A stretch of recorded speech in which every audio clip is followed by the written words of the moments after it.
अस्सलाम वालेकुम जी, कैसे हैं आप सब। रेडियो रक्षा में खुश आमदीद। आज मैं हाजिर खिदमत हूँ अंकबूत बाय नूर राजपूत का सेकंड लास्ट एपिसोड का फर्स्ट पार्ट लेकर। और एपिसोड स्टार्ट करने से पहले अगर आपने मेरा चैनल अब तक सब्सक्राइब नहीं किया है तो प्लीज़ चैनल को सब्सक्राइब कर लें। तो चलते हैं एपिसोड की जानिब।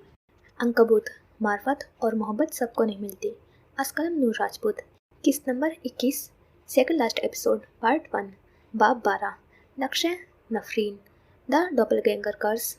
कहा जाता है अगर तुमने अपना दूसरा चेहरा देख लिया तो या तुम मरोगे या वो। हर ज़माने में कुछ चेहरे वक्त की दीवार से फिसल कर निकल आते हैं, एक जैसे चेहरे मगर अलग इरादे, अलग साए। और जब तकदीर एक को चुनती है तो दूसरा चुपके से उसकी जगह लेने लगता है, खामोशी से, गहराई से, बदन के अंदर तक सरायत करता हुआ। ये नखवस्त एक चेहरे से नहीं बल्कि उस चेहरे की पहचान से जुड़ी हुई है जिसे तुम समझो अपने जैसा। वो तुम्हारी ज़िंदगी की कब्र भी हो सकता है। कहा जाता है डॉपलगैंगर सिर्फ अक्स नहीं होता, वो तुम्हारी किस्मत का चूर है, तुम्हारी शनाख्त का खंजर। और जब एक चेहरा दूसरे पर काबिज हो जाए तो सवाल सिर्फ ये नहीं होता कि कौन असल है, सवाल होता है जिंदा कौन बचेगा। दो भाई, दो शहर, जामशोर की जरखेज ज़मीनों पर जहाँ दरियाए सिंध की हवाएं सदियों पुरानी दास्तानें सुनाती हैं। तालपुर खानदान के नाम एक अलामत था। ये सिर्फ जमींदार नहीं थे बल्कि उनके चमड़े के कारखाने पूरे मुल्क में मशहूर थे। अहमद जहांगीर तालपुर इस खानदान के सरबरा, एक बारोब और रिवायत के पासदार शख्स थे। उनकी दुनिया उनके दो बेटों बड़े अहमद आलमगीर और छोटे अहमद औरंगजेब के गिर्द घूमती थी। उनकी कोई बेटी नहीं थी और इसलिए दोनों बेटों को बहुत लाड और प्यार से पाला गया था। सब कुछ अपनी जगह पर था, एक तयशुदा तरतीब के साथ। जमीन सोना उगल रही थी, कारखाने दिन रात चल रहे थे और खानदान का वकार बुलंद था।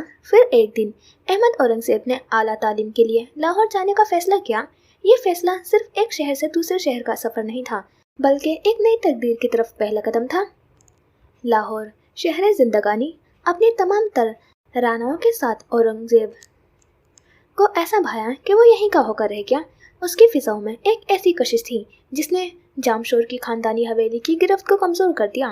तालीम अभी मुकम्मल भी न हुई थी कि खानदान ने उनकी शादी करवा दी, इस उम्मीद पर कि शायद ये बंधन उन्हें वापस अपनी जड़ों की तरफ खींच लाए, मगर हुआ उसके बरक्स। तालीम मुकम्मल होते ही अहमद औरंगजेब ने अपने अंदर छुपे एक पुराने शौक को जिला बख्शी। उन्हें हमेशा से सोने और कीमती पत्थरों से एक खास लगाव रहा था। उन्होंने लाहौर में ही सुनार का काम शुरू किया।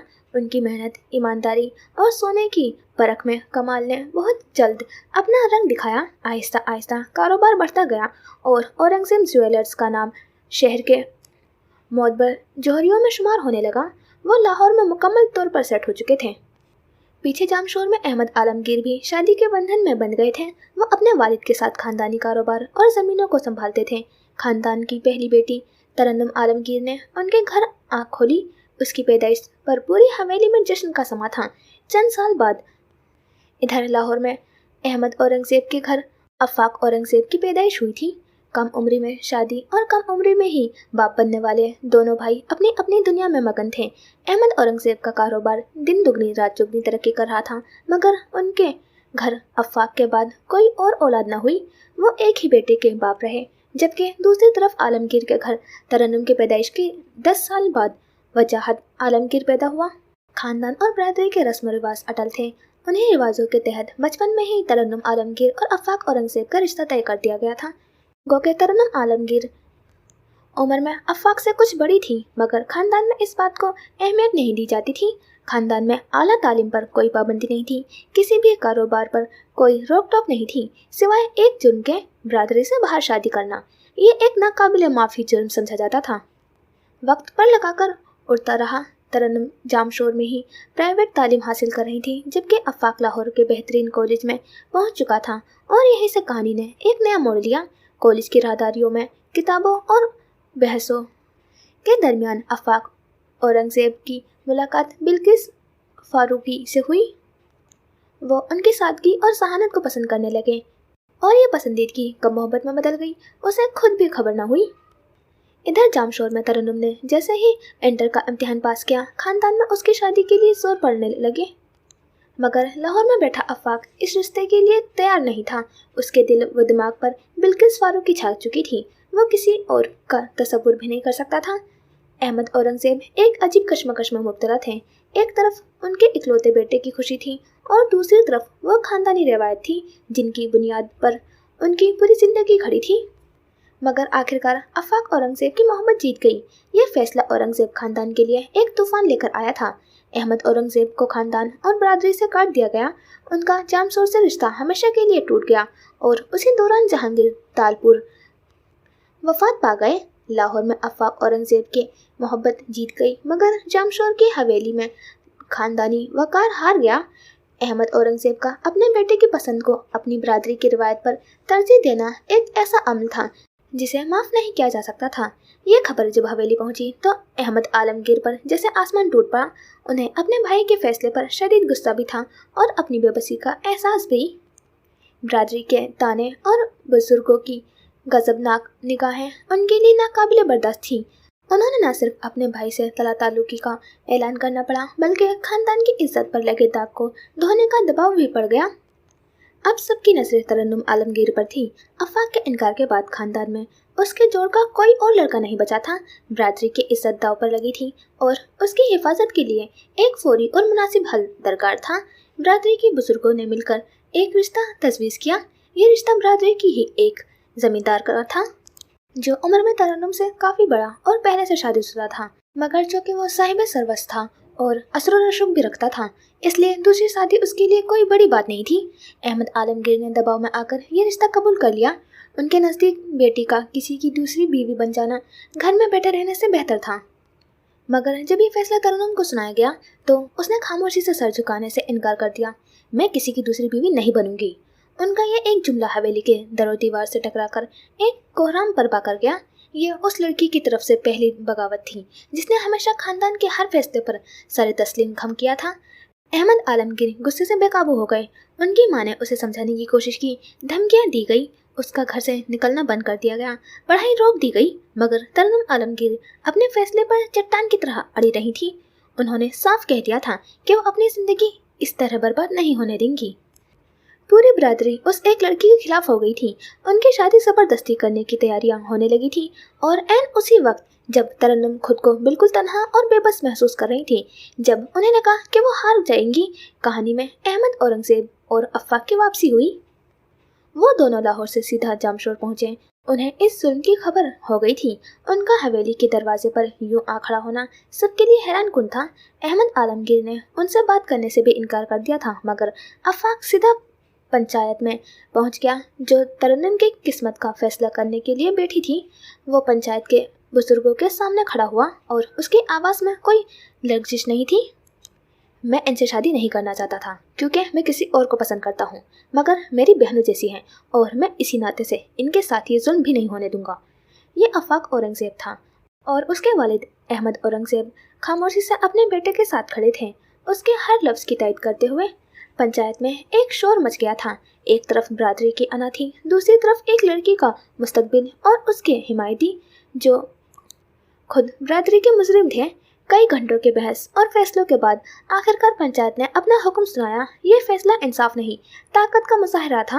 अहमद औरंगजेब को उनकी नाफरमानी की पादाश में खानदान और जायदाद से बाकायदा तौर पर बेदखल कर दिया गया और तरन्नुम को उनकी बगावत की सज़ा ये मिली कि उसे भी खानदान से हमेशा के लिए आग कर दिया गया। इससे तमाम ताल्लुकात ख़त्म करने का ऐलान कर दिया गया। वो अब इस खानदान का हिस्सा नहीं थी। उस रात जब हवेली के दरवाजे उस पर हमेशा के लिए बंद कर दिए गए, औरंगजेब और अफाक उसे अपने साथ ले आए। 3 लोगों का ये छोटा सा काफिला जामशोर की सरहदें छोड़कर लाहौर की तरफ रवाना हो गया, एक ऐसी दुनिया की तरफ जहाँ रिश्ते खून से नहीं, इंसानियत और एहसास से बनने वाले थे। लाहौर की सरजमीन में उन तीनों को खुले दिल से कबूल कर लिया। औरंगजेब साहब का कारोबार पहले ही शहर में एक मुस्तहकम मकाम रखता था। उनका घर औरंगजेब हवेली जामशोर की आबाई हवेली की तरह वसी और रीज़ तो न थी, मगर उसकी दीवारों में घुटन और मजबूरी के बजाय सुकून और आज़ादी थी। यहाँ फैसलों का इख्तियार चंद रिवायात के हाथों नहीं बल्कि मोहब्बत और फहम के पास था। अहमद औरंगजेब साहब ने तरन्नुम के लिए एक बाप से बढ़कर शफीक सरपरस्त का किरदार अदा किया था। उन्होंने उनकी आंखों में सिर्फ दुख नहीं बल्कि कुछ कर गुजरने की ख्वाहिश भी देखी। जब तरन्नुम ने कानून पढ़ने की ख्वाहिश जाहिर की तो उन्होंने फौरन उनका दाखिला शहर के बेहतरीन लॉ कॉलेज में करवा दिया। यह उनकी तालीम का आगाज नहीं बल्कि उसके खुद मुख्तार और एतमाद की बहाली का सफर था। वो लड़की जो कल तक दूसरों के फैसलों की मोहताज थी, अब कानून की किताबों में अपने हकूक और इंसाफ के असूल तलाश कर रही थी। 2 साल सुकून से गुजर गए। उस अरसे में आफाक औरंगजेब और बिल्किस फारूकी की शादी कर दी गई। ये एक सादा मगर पुरवकार तकरीब थी जिसमें बरादरी का कोई दबाव नहीं, सिर्फ खानदान की खुशियां शामिल थी। बिल्किस के आने से घर की रौनक मजीद बढ़ गई। अब औरंगजेब साहब की तवज्जो तरन्नुम के मुस्तकबिल पर थी। वो उनके लिए कोई ऐसा शख्स नहीं चाहते थे जो उस दौलत या खानदानी नाम दे, बल्कि एक ऐसा साथी चाहते थे जो उसे इज्जत और खुशी दे सके। उनकी नजर इंतखाब अपने ही कारोबार के एक हीरे मराजुद्दीन पर पड़ी। मराज एक यतीम और अकेला लड़का था जिसका इस दुनिया में कोई नहीं था, मगर उसकी मेहनत, ईमानदारी और लगन उसकी सबसे बड़ी पहचान थी। वो पढ़ा लिखा, सुलझा हुआ और खुददार नौजवान था। औरंगजेब साहब ने उसे सालों से परखा था और उसके किरदार पर उन्हें मुकम्मल भरोसा था। जब उन्होंने तरन्नुम के सामने ये रिश्ता रखा तो तरन्नुम ने कोई एतराज़ न किया। उन्होंने मराजुद्दीन में वही खूबियाँ देखी जो उनकी चचा ने देखी थी, एक मेहनती और मुखलिस इंसान की। उन्हें खानदानी नामों और ज़मीनों से कोई गर्ज नहीं थी। उन्हें एक ऐसे ही हमसफ़र की तलाश थी जो उन्हें समझे। यूं तरन्नुम और मराजुद्दीन की शादी हो गई और औरंगजेब हवेली की खुशियां मुकम्मल हो गई। वो उसी हवेली में रहते थे। अहमद औरंगजेब की रहनुमाई में आफाक और मराजुद्दीन ने मिलकर कारोबार को नई बुलंदियों तक पहुंचा दिया। दोनों में भाइयों जैसा प्यार था और काम में बेहतरीन हम आहंगी। औरंगजेब ज्वेलर्स का नाम मुल्क भर में गूंजने लगा और उसके साथ ही उन्होंने एक नए मैदान में कदम रखा। उन्होंने टेक्सटाइल की एक फैक्ट्री लगाई। औरंगजेब टेक्सटाइल की बुनियाद रखी। वक्त गुजरता गया, कारोबार फैलता गया और घर में मोहब्बत और सुकून का राज रहा। वो जख्म जो जामसोर में लगे थे आहिस्ता आहिस्ता भरने लगे। खानदान की इस छोटी सी शाख ने लाहौर की जमीन में गहरी जड़ें पकड़ ली थी और अब इस पर नई कोपले फूटने का वक्त करीब था, जो इस खानदान की कहानी को एक नए और अनदेखे मुस्तकबिल की तरफ ले जाने वाली थी। शादी के 2 साल बाद भी जब आफाक और बिल्किस के आंगन में फूल ना खिला तो घर में एक उदासी सी छाने लगी थी। बिल्किस और तरन्नुम एक दूसरे का दुख बांटते। अहमद औरंगजेब साहब अपने बेटे और बहू को देखकर कुड़ते मगर जबान से कुछ न कहते। वो जानते थे कि औलाद देना सिर्फ अल्लाह के इख्तियार में है। फिर एक दिन बिल्किस ने हिम्मत करके आफाक से बात की और दोनों ने मिलकर एक फैसला किया। वो एक बेसहारा बच्ची को अपनी बेटी बनाएंगे। यह फैसला आसान ना था, मगर उनकी मोहब्बत और एक दूसरे का साथ हर मुश्किल पर भारी था। चंद ही दिनों की एक बच्ची जिसे किसी ने हॉस्पिटल में छोड़ दिया था, औरंगजेब खानदान का मुकद्दर बन गई। जिस दिन आफाक उसे गोद में उठाकर हवेली लाया, उस दिन जैसे उस सफ़ेद हवेली के दरो दीवार खुशी से झूम उठे। अहमद औरंगजेब साहब ने बच्ची को अपने हाथों में लिया, उसकी पेशानी चूमी और उसका नाम रखा उफ़क। उफ़क औरंगजेब वो औरंगजेब खानदान की पहली बेटी थी और उसके आते ही जैसे खानदान की किस्मत का सितारा उफ़क पर तुलू हो गया। उससे चंद साल बाद तरन्नुम आलमगीर और मराजुद्दीन के घर अल्लाह ने रहमत भेजी। एक खूबसूरत बेटी जिसका नाम मनार रखा गया। मनार मराज, उसके सुनहरी बाल और सुनहरी आंखें उसे सबसे मुनफरिद, पला की खूबसूरत और इतनी ही नरम दिल थी। उफ़क और मनार एक साथ पलने बढ़ने लगे। उनकी माएँ बहनों जैसी थी और वो दोनों भी एक दूसरे की परछाई बन गई थी। फिर आहिस्ता आहिस्ता घर बच्चों से भर गया। उफ़क से 7 साल जबकि मनार से 3 साल छोटा रईस पैदा हुआ। अहमद औरंगजेब साहब को जैसे दुनिया की हर खुशी मिल गई थी। रईस के बाद 2 जुड़वा बेटियां जरतास और जरनाब और फिर सबसे छोटा वली औरंगजेब। अलबत्ता तरन्नुम और मराज को अल्लाह ने सिर्फ मनार से ही नवाजा था। सफ़ेद हवेली अब बच्चों की हंसी, कहकों और रोने की आवाज़ों से गूंजती थी। वक्त पर लगाकर उड़ने लगे। बच्चे बड़े होते गए। उन सब बच्चों में अहमद औरंगजेब साहब के सबसे करीब उफ़क थी। वो उसे पोती नहीं बेटी मानते थे और उफ़क भी उन्हें बाबा कहकर पुकारती थी। उसकी परवरिश अहमद साहब ने खुद की थी और वो उनकी लाडली थी। वो उस घर की बड़ी बेटी थी जिसके आने से उनके मुकद्दर का सितारा मज़ीद चमक उठा था, जिसके आने से अल्लाह ने आफाक औरंगजेब को मज़ीद औलाद से नवाजा। जैसे जैसे बच्चे बड़े हो रहे थे, औरंगजेब ज्वेलर्स के साथ साथ औरंगजेब टेक्सटाइल का नाम भी सनावत की दुनिया में गूंजने लगा था। अहमद औरंगजेब की रहनुमाई में आफाक और मराजुद्दीन ने दिन रात एक कर दिए थे। उनकी मेहनत रंग ला रही थी और औरंगजेब टेक्सटाइल इतनी तेजी से तरक्की कर रही थी कि वो कई दहाई से मार्केट पर राज करने वाली गर्देसी टेक्सटाइल के लिए एक बड़ा खतरा बन गई। गर्देसी खानदान, जिसकी सरबराही अयाज गर्देसी करता था, औरंगजेब टेक्सटाइल की कामयाबी से खटकने लगा था। टेक्सटाइल की दुनिया में गर्देसी टेक्सटाइल ने कभी किसी को आगे नहीं आने दिया था। इस शोबे में सिर्फ उनका सिक्का चलता था। अयाज गर्देसी के 2 बेटे थे, बड़ा बुरहान गर्देसी जो बाप के साथ कारोबार संभालता था और छोटा फुरकान गर्देसी जो अभी यूनिवर्सिटी में था। बुरहान अपने बाप की तरह ही मगरूर और साजिशी जहन का मालिक था, जबकि फुरकान अपनी दिलकश शख्सियत और खुश इखलाकी के पीछे अपने इरादे छुपाने का माहिर था। सब कुछ ठीक चल रहा था। मसला तब शुरू हुआ जब उफक आला तालीम के लिए बैरूनी मुल्क गई और मनार ने यूनिवर्सिटी में कदम रखा। औरंगजेब खानदान को अंदाज़ा भी नहीं था कि उनके दुश्मन उनकी दहलीज तक पहुंच चुके थे। गर्देसी खानदान ने एक मंसूबा बनाया और उस मंसूबे का सबसे अहम मोहरा था फुरकान गर्देसी। उसे जिम्मेदारी दी गई कि वो मनार मराज की ज़िंदगी में दाखिल हो और उसे अपने जाल में फंसाए ताकि औरंगजेब खानदान को ज़ाती और कारोबारी दोनों महाजों पर शिकस्त दी जा सके। फुरकान ने वही किया। उसने यूनिवर्सिटी में मनार से ताल्लुक़ बढ़ाया। वो जानता था कि सुनहरी बालों और सुनहरी आंखों वाली ये नरम दिल लड़की बहुत जल्द किसी पर भी भरोसा कर लेती थी। वो उसकी ज़िंदगी में एक दोस्त बनकर दाखिल हुआ। उसे मनार तक पहुंचने में बड़े पापड़ बेलने पड़े थे। पर एक लड़की कब तक एक मर्द को नज़रअंदाज करती है। वो मनार तक पहुंच तो गया था, मगर उसका असल मकसद अपने भाई और बाप की साजिश को कामयाब बनाना था। इधर हज़ारों मील दूर उफक जोसेफ पीटरसन नामी एक गैर मुल्की की मोहब्बत में गिरफ्तार हो चुकी थी। औरंगजेब साहब ने उस रिश्ते से साफ इनकार कर दिया और उफक को वापस आने को कहा, मगर उफक ने वापस आने से इनकार कर दिया। उसने मजहब, खानदान और हर चीज़ पर अपनी मोहब्बत को चुन लिया। ये उस खानदान के लिए बहुत बड़ा धचका था जो कोई भी नहीं सह पाया था, खास तौर पर औरंगजेब साहब और रईस। जिस बेटी को उन्होंने इतना प्यार दिया था, उसने खानदान की इज्जत को यूं दांव पर लगा दिया था। आलमगीर साहब को जब ये खबर पता चली तो उन्होंने औरंगजेब साहब से रब्ता किया और जहर भरे अल्फाज उनके गोशे गुजार किए। अहमद औरंगजेब साहब का सर शर्म से झुक गया। गैर मुल्की होने में उन्हें एतराज़ नहीं था, मगर गैर मजहबी, ऐसा तो उन्होंने कभी सोचा नहीं था।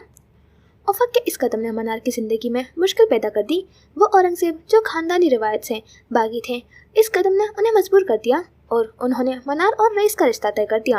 उनका ख्याल था कि इस तरह वो खानदान को बिखरने से बचा लेंगे और मनार भी महफूज हाथों में रहेगी। मनार इस फैसले पर सख्ते में आ गई। रईस उससे 3 साल छोटा था और उसने हमेशा उसे अपने छोटे भाइयों की तरह देखा और प्यार किया था। रईस मनार की जहानत, उसकी खूबसूरती और उसकी नरम दिली से बेहद मुतासिर था। वो अक्सर जब इकट्ठे लाइब्रेरी में किताबें पढ़ने बैठते तो वो छिप छिप कर मनार को देखता रहता। मनार उसे अच्छी लगती थी। वो सुनहरी गुड़िया जैसी थी, नरम दिल और ज़हीन। मनार जो इस सब को कबूल नहीं कर पा रही थी, उस सब से निकलने का जो रास्ता फुरकान गर्देसी था, वो उन तमाम मसलों से बचते बचते कब उसके जाल में फंस गई, उसे पता भी न चला। वो जो पहले अजनबी था फिर दोस्त बना और कब मोहब्बत बन गया पता ही नहीं चला। वो जो परेशान थी, रोती थी, फुरकान की बातों ने जल्दी पर तेल का काम किया। मैं यकीन नहीं कर सकता कि वो तुम्हारे साथ ऐसा कर सकते हैं, उसने धीमे और अफसरदा लहजे में कहा। वो सिसक रही थी। फुरकान, मैं क्या करूं? कोई मेरी बात नहीं समझ रहा। रईस मेरा भाई है, वो मुझसे कितना छोटा है। उफक की सजा मुझे क्यों दी जा रही है? फुरकान ने गहरी सांस ली, जैसे वो भी उस दर्द को महसूस कर रहा हो। ये नाइंसाफ़ी है, सरासर जुल्म है। उनकी अपनी बेटी ने बाहर जाकर एक गैर मजहबी से शादी कर ली, उसकी सजा वो तुम्हें दे रहे हैं। तुम खुद के साथ ऐसा कैसे होने दे सकती हो मनार? तुम इतनी ज़हीन, इतनी खूबसूरत हो, तुम उससे कहीं बेहतर की हकदार हो। मगर मैं क्या करूं? बाबा कुछ सुनने को तैयार नहीं। वो कहते हैं उन पर नाना अब्बू के एहसानात हैं, वो दुश्मनों से रिश्ता नहीं जोड़ सकते। वो जो अपने माँ बाप से बात कर चुकी थी, उसका नतीजा भी बताया। मराजुद्दीन गर्देसी खानदान से अच्छे से वाकिफ था और इसी वजह से मनार, जिसने कभी पाबंदियाँ नहीं देखी थी, अब उस पर पाबंदियाँ लग चुकी थी। दुश्मन? क्या मोहब्बत करना दुश्मनी है? मैं तुमसे मोहब्बत करता हूँ मनार, क्या ये मेरा गुनाह है? और कौन से एहसानात? तुम्हारे वालिद ने उनके कारोबार के लिए अपनी ज़िंदगी लगा दी। ये एहसानात नहीं, हक है। वो तुम्हें अपनी इज्जत बचाने के लिए कुर्बान कर रहे हैं। तुम्हें अपने लिए खड़ा होना होगा, वरना तुम सारी ज़िंदगी पछताओगी। ये गुफ्तगू मनार के जहन पर हथौड़े की तरह बरसी। फुरकान ने उसे यकीन दिलाया था कि उसका अपना खानदान उसके साथ जुल्म कर रहा है और सिर्फ वही उसका खैर ख्वाह था। रईस जो कल तक उसे अजीज था, अब उसे अपनी बर्बादी का अलामत नजर आने लगा। उसके दिल में अपने खानदान के लिए नफरत और बगावत ने जन्म लिया। फुरकान रिश्ता भेजने के लिए दबाव डाल रहा था। मनार अपने माँ बाप के सामने रोई, मगर मराजुद्दीन अपने फैसले पर अटल थे। उनके लिए औरंगजेब खानदान से वफादारी अपनी बेटी की ख्वाहिशात से ज़्यादा अहम थी। वो उसकी ख्वाहिश का मान रख भी लेते अगर मुकाबिल गर्देजी खानदान न होता। उनकी मक्कारियों और चालबाजियों से वाकिफ थे, मगर ये बात मनार को समझ नहीं आ रही थी। मनार रोती चीखती, मगर कोई उसके सुनने को तैयार ना था। रईस उस सबसे बरी था। ये बड़ों के फैसले थे और वो अभी छोटा था। अगर मनार का हम उम्र होता तो ज़रूर कुछ कहता सुनता, मगर उसे चुप लग गई थी। पहले उफक का छोड़ जाना और फिर मनार की नफरत ने उसे खामोश तबाह लड़का को मजीद खामोश कर दिया। दूसरी जानिब फुरकान मनार पर मुसलसल जहनी दबाव डाल रहा था। वो उसे रोज़ भागकर शादी करने पर उकसाता। जब औरंगजेब हवेली में इसकी नहीं सुनी गई तो तंग आकर उसने वही फैसला किया जो उफक ने किया, बगावत का फैसला। उसने फुरकान से कोर्ट मैरिज करने का फैसला कर लिया। मगर हवेली से निकलना आसान ना था। जफर आलम एक वफादार मुलाजिम जो उनके ड्राइवर भी थे और गार्ड भी, वही घर के सभी बच्चों को स्कूल, कॉलेज और यूनिवर्सिटी लेने जाते थे और लेकर वापस आते। घर वाले इतने बेरहम तो नहीं थे, मनार को घर में कैद कर देते। अलबत्ता जाफर के जरिए उस पर पूरी नजर रखवाई गई थी। फिर आहिस्ता आहिस्ता सब ठीक होने लगा। फुरकान के कहने पर मनार ने जिद छोड़ दी। यूँ भी उसकी शादी कौन सी अभी हो रही थी, 5 साल तो नहीं, यानी उसके पास वक्त था और उसे खुद से पाबंदियां भी हटवानी थी। वक्त गुजरने लगा और आहिस्ता आहिस्ता सब नॉर्मल होने लगा। वो ठीक हो रही थी, मगर फुरकान की तरफ से दबाव बढ़ता जा रहा था, क्योंकि फुरकान का खानदान उस पर दबाव डाल रहा था। फिर मनार की यूनिवर्सिटी का एक एजुकेशनल टूर आया। पहले उसे इजाज़त मिल जाती थी, मगर अब बहुत मुश्किल था और यहाँ उसने फुरकान के कहने पर रईस को इस्तेमाल किया।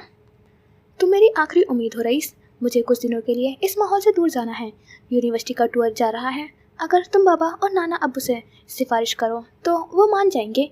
प्लीज़ मेरी मदद कर दो, मैं यहाँ घुट घुट कर मर जाऊँगी। बड़े दिनों बाद उसने रईस से बात की थी। वो जानती थी उसकी बात नहीं ठुकराई जाएगी। फिलवक्त रईस को भी यही लगा कि शायद कुछ दिन बाहर रहने से मनार का मूड बेहतर हो जाएगा। उसने औरंगजेब साहब से जाकर बात की। मनार बहुत परेशान है, अगर वो टूर पर चली जाएगी तो शायद उनका दिल बहल जाए। प्लीज़ उन्हें जाने दें। उसका अंदाज अकीदत से भरपूर था। वो उफक और मनार को कभी तुम नहीं कहता था। वो उसके लिए काबिल एहतराम थे। वो उन्हें आप कहता था, खास तौर पर उफक, जिसके जाने पर वो टूट गया था, जिसके जाने पर उसे चुप लग गई थी। वो अपनी क्लास का वाहिद लड़का था जिसके दोस्त नहीं थे, क्योंकि उसे कभी ज़रूरत नहीं पड़ी थी। उसने सारा वक्त उफक और मनार के साथ गुजारा था। वो उसकी बेहतरीन साथी थी। वो उनसे छोटा था, मगर कद में उनसे लंबा, जहानत में उनसे आगे और समझदारी में सबसे आगे। बिलाखिर औरंगजेब साहब अपने पोते के इसरार पर और मनार की हालत देखकर पिघल गए। उन्होंने इजाज़त दे दी। रईस खुश था कि उसने मनार के लिए कुछ किया। वो नहीं जानता था कि वो नादानिस्तगी में उसे तबाही के रास्ते पर धकेल चुका है। रईस और मराजुद्दीन जाफर के साथ उसे यूनिवर्सिटी छोड़ने आए थे। हमें उम्मीद है तुम कभी ऐसा कुछ नहीं करोगी जिससे हमारा सर झुके, मराजुद्दीन ने कहा, और रईस बस उसे देख रहा था। वो उफक के बाद मनार को खोना नहीं चाहता था। मनार के चेहरे पर साया सा लहराया। दिल में अजीब सी हौक उठी, मगर वो काबू हो गई। जबरदस्ती मुस्कुराकर सर हिलाया। औरंगजेब खानदान को अपनी तरबियत पर भरोसा था, मगर जब मोहब्बत का आसिफकार वारिद होता है तब सारी परवरिश धरी की धरी रह जाती है। वो उसे उतार कर वापस चले गए, मगर नहीं जानते थे वो अपनी तकदीर लिख चुकी थी। टूर 2 घंटे लेट निकलना था। फुरकान उसे ले गया। बुरहान गर्देजी की मौजूदगी में उन दोनों का निकाह पढ़ाया गया। वो जो खौफजदा भी थी और दिल गिरफ्तार भी। बुरहान गर्देजी की बातों ने उसके मुस्तकबिल का ऐसा नक्शा खींचा कि वो मजीद सोच ना पाई। मनार मराज अब फुरकान गर्देजी की बन चुकी थी। उसने अपने खानदान की इज्जत, अपने बाप की वफादारी और रईस के एतमाद सबको अपने एक फैसले की भेंट चढ़ा दिया था। वो फुरकान के साथ थी ये सोचकर कि उसने अपनी मोहब्बत को पा लिया, मगर वो नहीं जानती थी कि वो एक साजिश का सबसे कामयाब मोहरा बन चुकी थी और उसकी कहानी का असल तूफान तो अब शुरू होना था। वो जब यूनिवर्सिटी टूर, जो कि फुरकान के साथ मनाया गया था, से वापस लौटी तो औरंगजेब हवेली की फिजा में फैला तनाव कम होने लगा। उसके चेहरे पर अब वो पहले जैसी मुस्कुराहट और सुकून था, जिसे देखकर तरन्नुम और बिल्किस के दिल को करार आया। उन्होंने समझा कि बेटी का गुस्सा वक्ती था और वो अब हालात से समझौते करने पर आमदा है। रईस उसे खुश देखकर खुश था। वो नहीं जानता था कि ये सुकून एक आने वाले तूफान का पेशखेमा था और मनार की हंसी के पीछे एक बहुत बड़ा राज छुपा था। मनार ने अपने खानदान से अपनी जिंदगी का सबसे बड़ा सच छुपा लिया था। फुरकान की मोहब्बत भरी बातें उसे ये एहसास दिलाती थी कि उसने दुनिया का सबसे सही फैसला किया था। वो मोहब्बत के इस नशे में इतनी चूर थी कि उसे अपने इर्द गिर्द कुछ दिखाई नहीं दे रहा था। वो अंधी हो चुकी थी और अंधों को तूफान कहाँ नजर आते हैं। फुरकान बहुत शातिर था। उसने मनार को कभी महसूस नहीं होने दिया कि वो उसे इस्तेमाल कर रहा था। वो उससे बातें करता और बातों बातों में औरंगजेब टेक्सटाइल के बारे में पूछना शुरू किया। फिर आहिस्ता आहिस्ता उसने सब उगलवाने लगा। तुम्हारे बाबा और अफाक अंकल वाकई कमाल के बिजनेसमैन हैं। आजकल कौन सा नया प्रोजेक्ट शुरू कर रहे हैं? वो बड़े मासूमाना अंदाज में पूछता और मनार जो खुद को फुरकान के बराबर साबित करना चाहती थी और उसे ये दिखाना चाहती थी कि वो सिर्फ एक नाजुक लड़की नहीं बल्कि अपने खानदान के मामलात से भी वाकिफ़ है, सब कुछ जानने की कोशिश करती और फिर उसे सब कुछ बता देती। हाँ, आजकल यूरोप से एक नई मशीनरी आ रही है। अब्बा कह रहे थे कि उससे प्रोडक्शन डबल हो जाएगा। अगले हफ्ते इसकी पहली कैब कराची पोर्ट पर पहुंचेगी। वो ये बातें करते हुए फख्र महसूस करती। उसे लगता कि वो अपने शौहर के साथ अपनी दुनिया की हर छोटी बड़ी बात शेयर कर रही है। उसे ये अंदाज़ा ही नहीं था कि उसकी ये मासूमाना बातें औरंगजेब खानदान की तबाही का स्क्रिप्ट लिख रही थी। फुरकान उसका कारोबार के राज, नए सौदों की तफसीलियात और यहाँ तक कि खानदान के आने जाने के मंसूबे भी पूछ लेता और वो मोहब्बत में अंधी सब कुछ उगल देती। वो नहीं जानती थी कि उसकी हर बात रिकॉर्ड की जा रही थी और गर्देजी हवेली में अयाज गर्देजी और बुरहान के सामने पेश की जा रही थी। गर्देजी खानदान जिसके सीने में औरंगजेब खानदान के लिए नफरत की आग देख रही थी, अब अपने आखिरी वार के लिए तैयार था। औरंगजेब टेक्सटाइल को वो प्रोजेक्ट मिल चुका था जिसके लिए गर्देजी टेक्सटाइल ने सालों तैयारी की थी और बुरहान गर्देजी ने ये किसी सूरत बर्दाश्त नहीं कर पा रहा था। मनार की दी गई मालूमात ने उन्हें वो मौका फराहम कर दिया था जिसका वो बरसों से इंतजार कर रहे थे। उन्होंने सिर्फ कारोबार को नहीं बल्कि पूरे खानदान को जड़ से उखाड़ फेंकने का मंसूबा बना लिया था। वो अपने दुश्मन को जड़ से ख़त्म कर देना चाहते थे।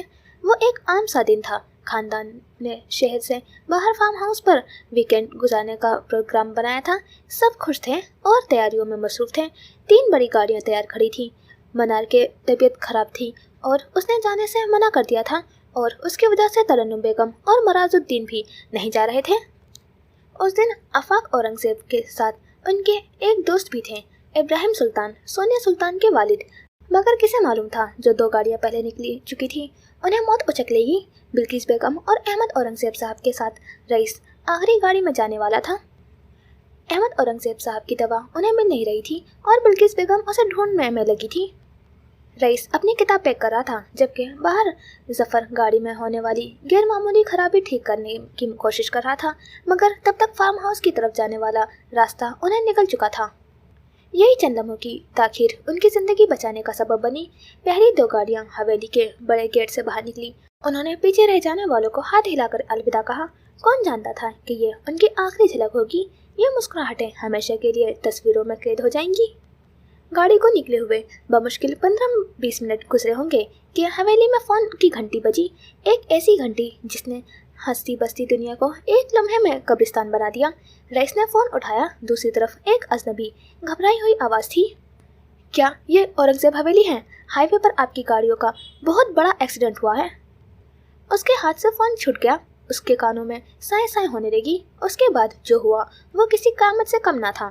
आफाक औरंगजेब मौके पर ही दम तोड़ गए थे। दादी अम्मा, अहमद औरंगजेब की बीवी वली, जरनाब ड्राइवर के साथ इब्राहिम सुल्तान, सब खत्म हो चुका था। हर तरफ कोहराम मच गया था। अहमद औरंगजेब वहीं दीवार से टेक लगाकर बैठ गए थे। उनकी आंखों से आंसू भी खुश्क हो गए। बिल्किस बेगम पर सख्तातारी था। वो जिंदा होते हुए भी एक बेजान मुजस्समा बन चुकी थी। इस क़यामत में सिर्फ एक जान बची थी, जरतास। डॉक्टरों ने बताया कि उसकी रीढ़ की हड्डी को शदीद नुकसान पहुंचा था और वो शायद अपनी बाकी ज़िंदगी अपने पैरों पर खड़ी नहीं हो सकेगी। वो हमेशा के लिए व्हील चेयर पर आ गई।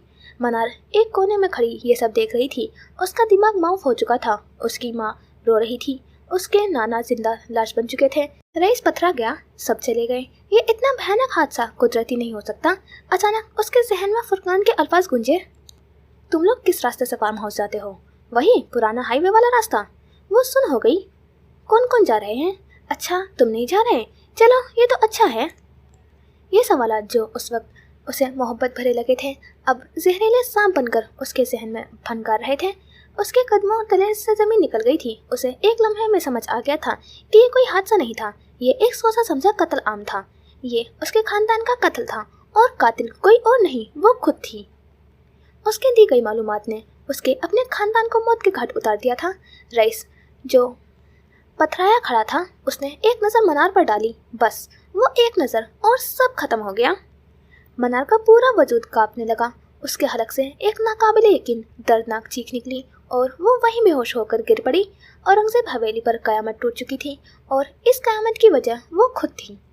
गर्देजी हवेली के आलिशान मगर सर्द ड्राइंग रूम में फतेह का जश्न मनाया जा रहा था। अयाज गर्देजी और उनका बड़ा बेटा बुरहान अपने सबसे बड़े दुश्मन को निस्ते नाबूद करके मुतमईन थे। उनके चेहरों पर सुकून और तकब्बुर था, मगर फुरकान का हाल बुरा था। उसकी आंखें सुर्ख थी और चेहरे पर परेशानी और बेचैनी वाज़ेह थी। उसने हिम्मत जमा की और अपने बाप को और भाई के सामने खड़ा हो गया। जैसे आप लोग चाहते थे वैसा ही सब कुछ खत्म हो गया है, उसने कांपती आवाज़ में कहा। मैं मनार को यहाँ लाना चाहता हूँ, वो मेरी बीवी है, मैंने उसे वादा किया था। ये सुनना था कि बुरहान गर्देजी ने एक फलक शकाफ कहका लगाया। उसने हकारत से फुरकान को देखा। बीवी? कौन सी बीवी? वो एक मोहरा थी फुरकान, और उसका काम खत्म हो चुका है। तुम होश में तो हो? अयाज गर्देजी ने अपनी कुर्सी पर पहलू बदला और अपने छोटे बेटे को सर्द निगाहों से देखा।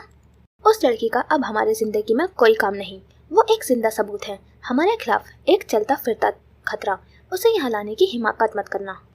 फुरकान ने बेबसी से अपने बाप को देखा।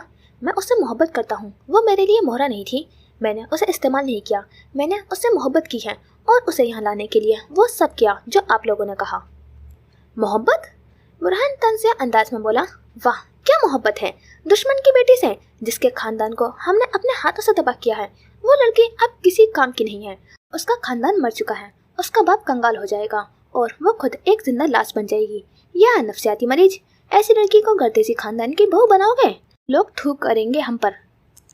भाई प्लीज़, मैंने उससे वादा किया था, वो इस वक्त बिल्कुल अकेली है, अगर मैंने उसे छोड़ दिया तो वो मर जाएगी।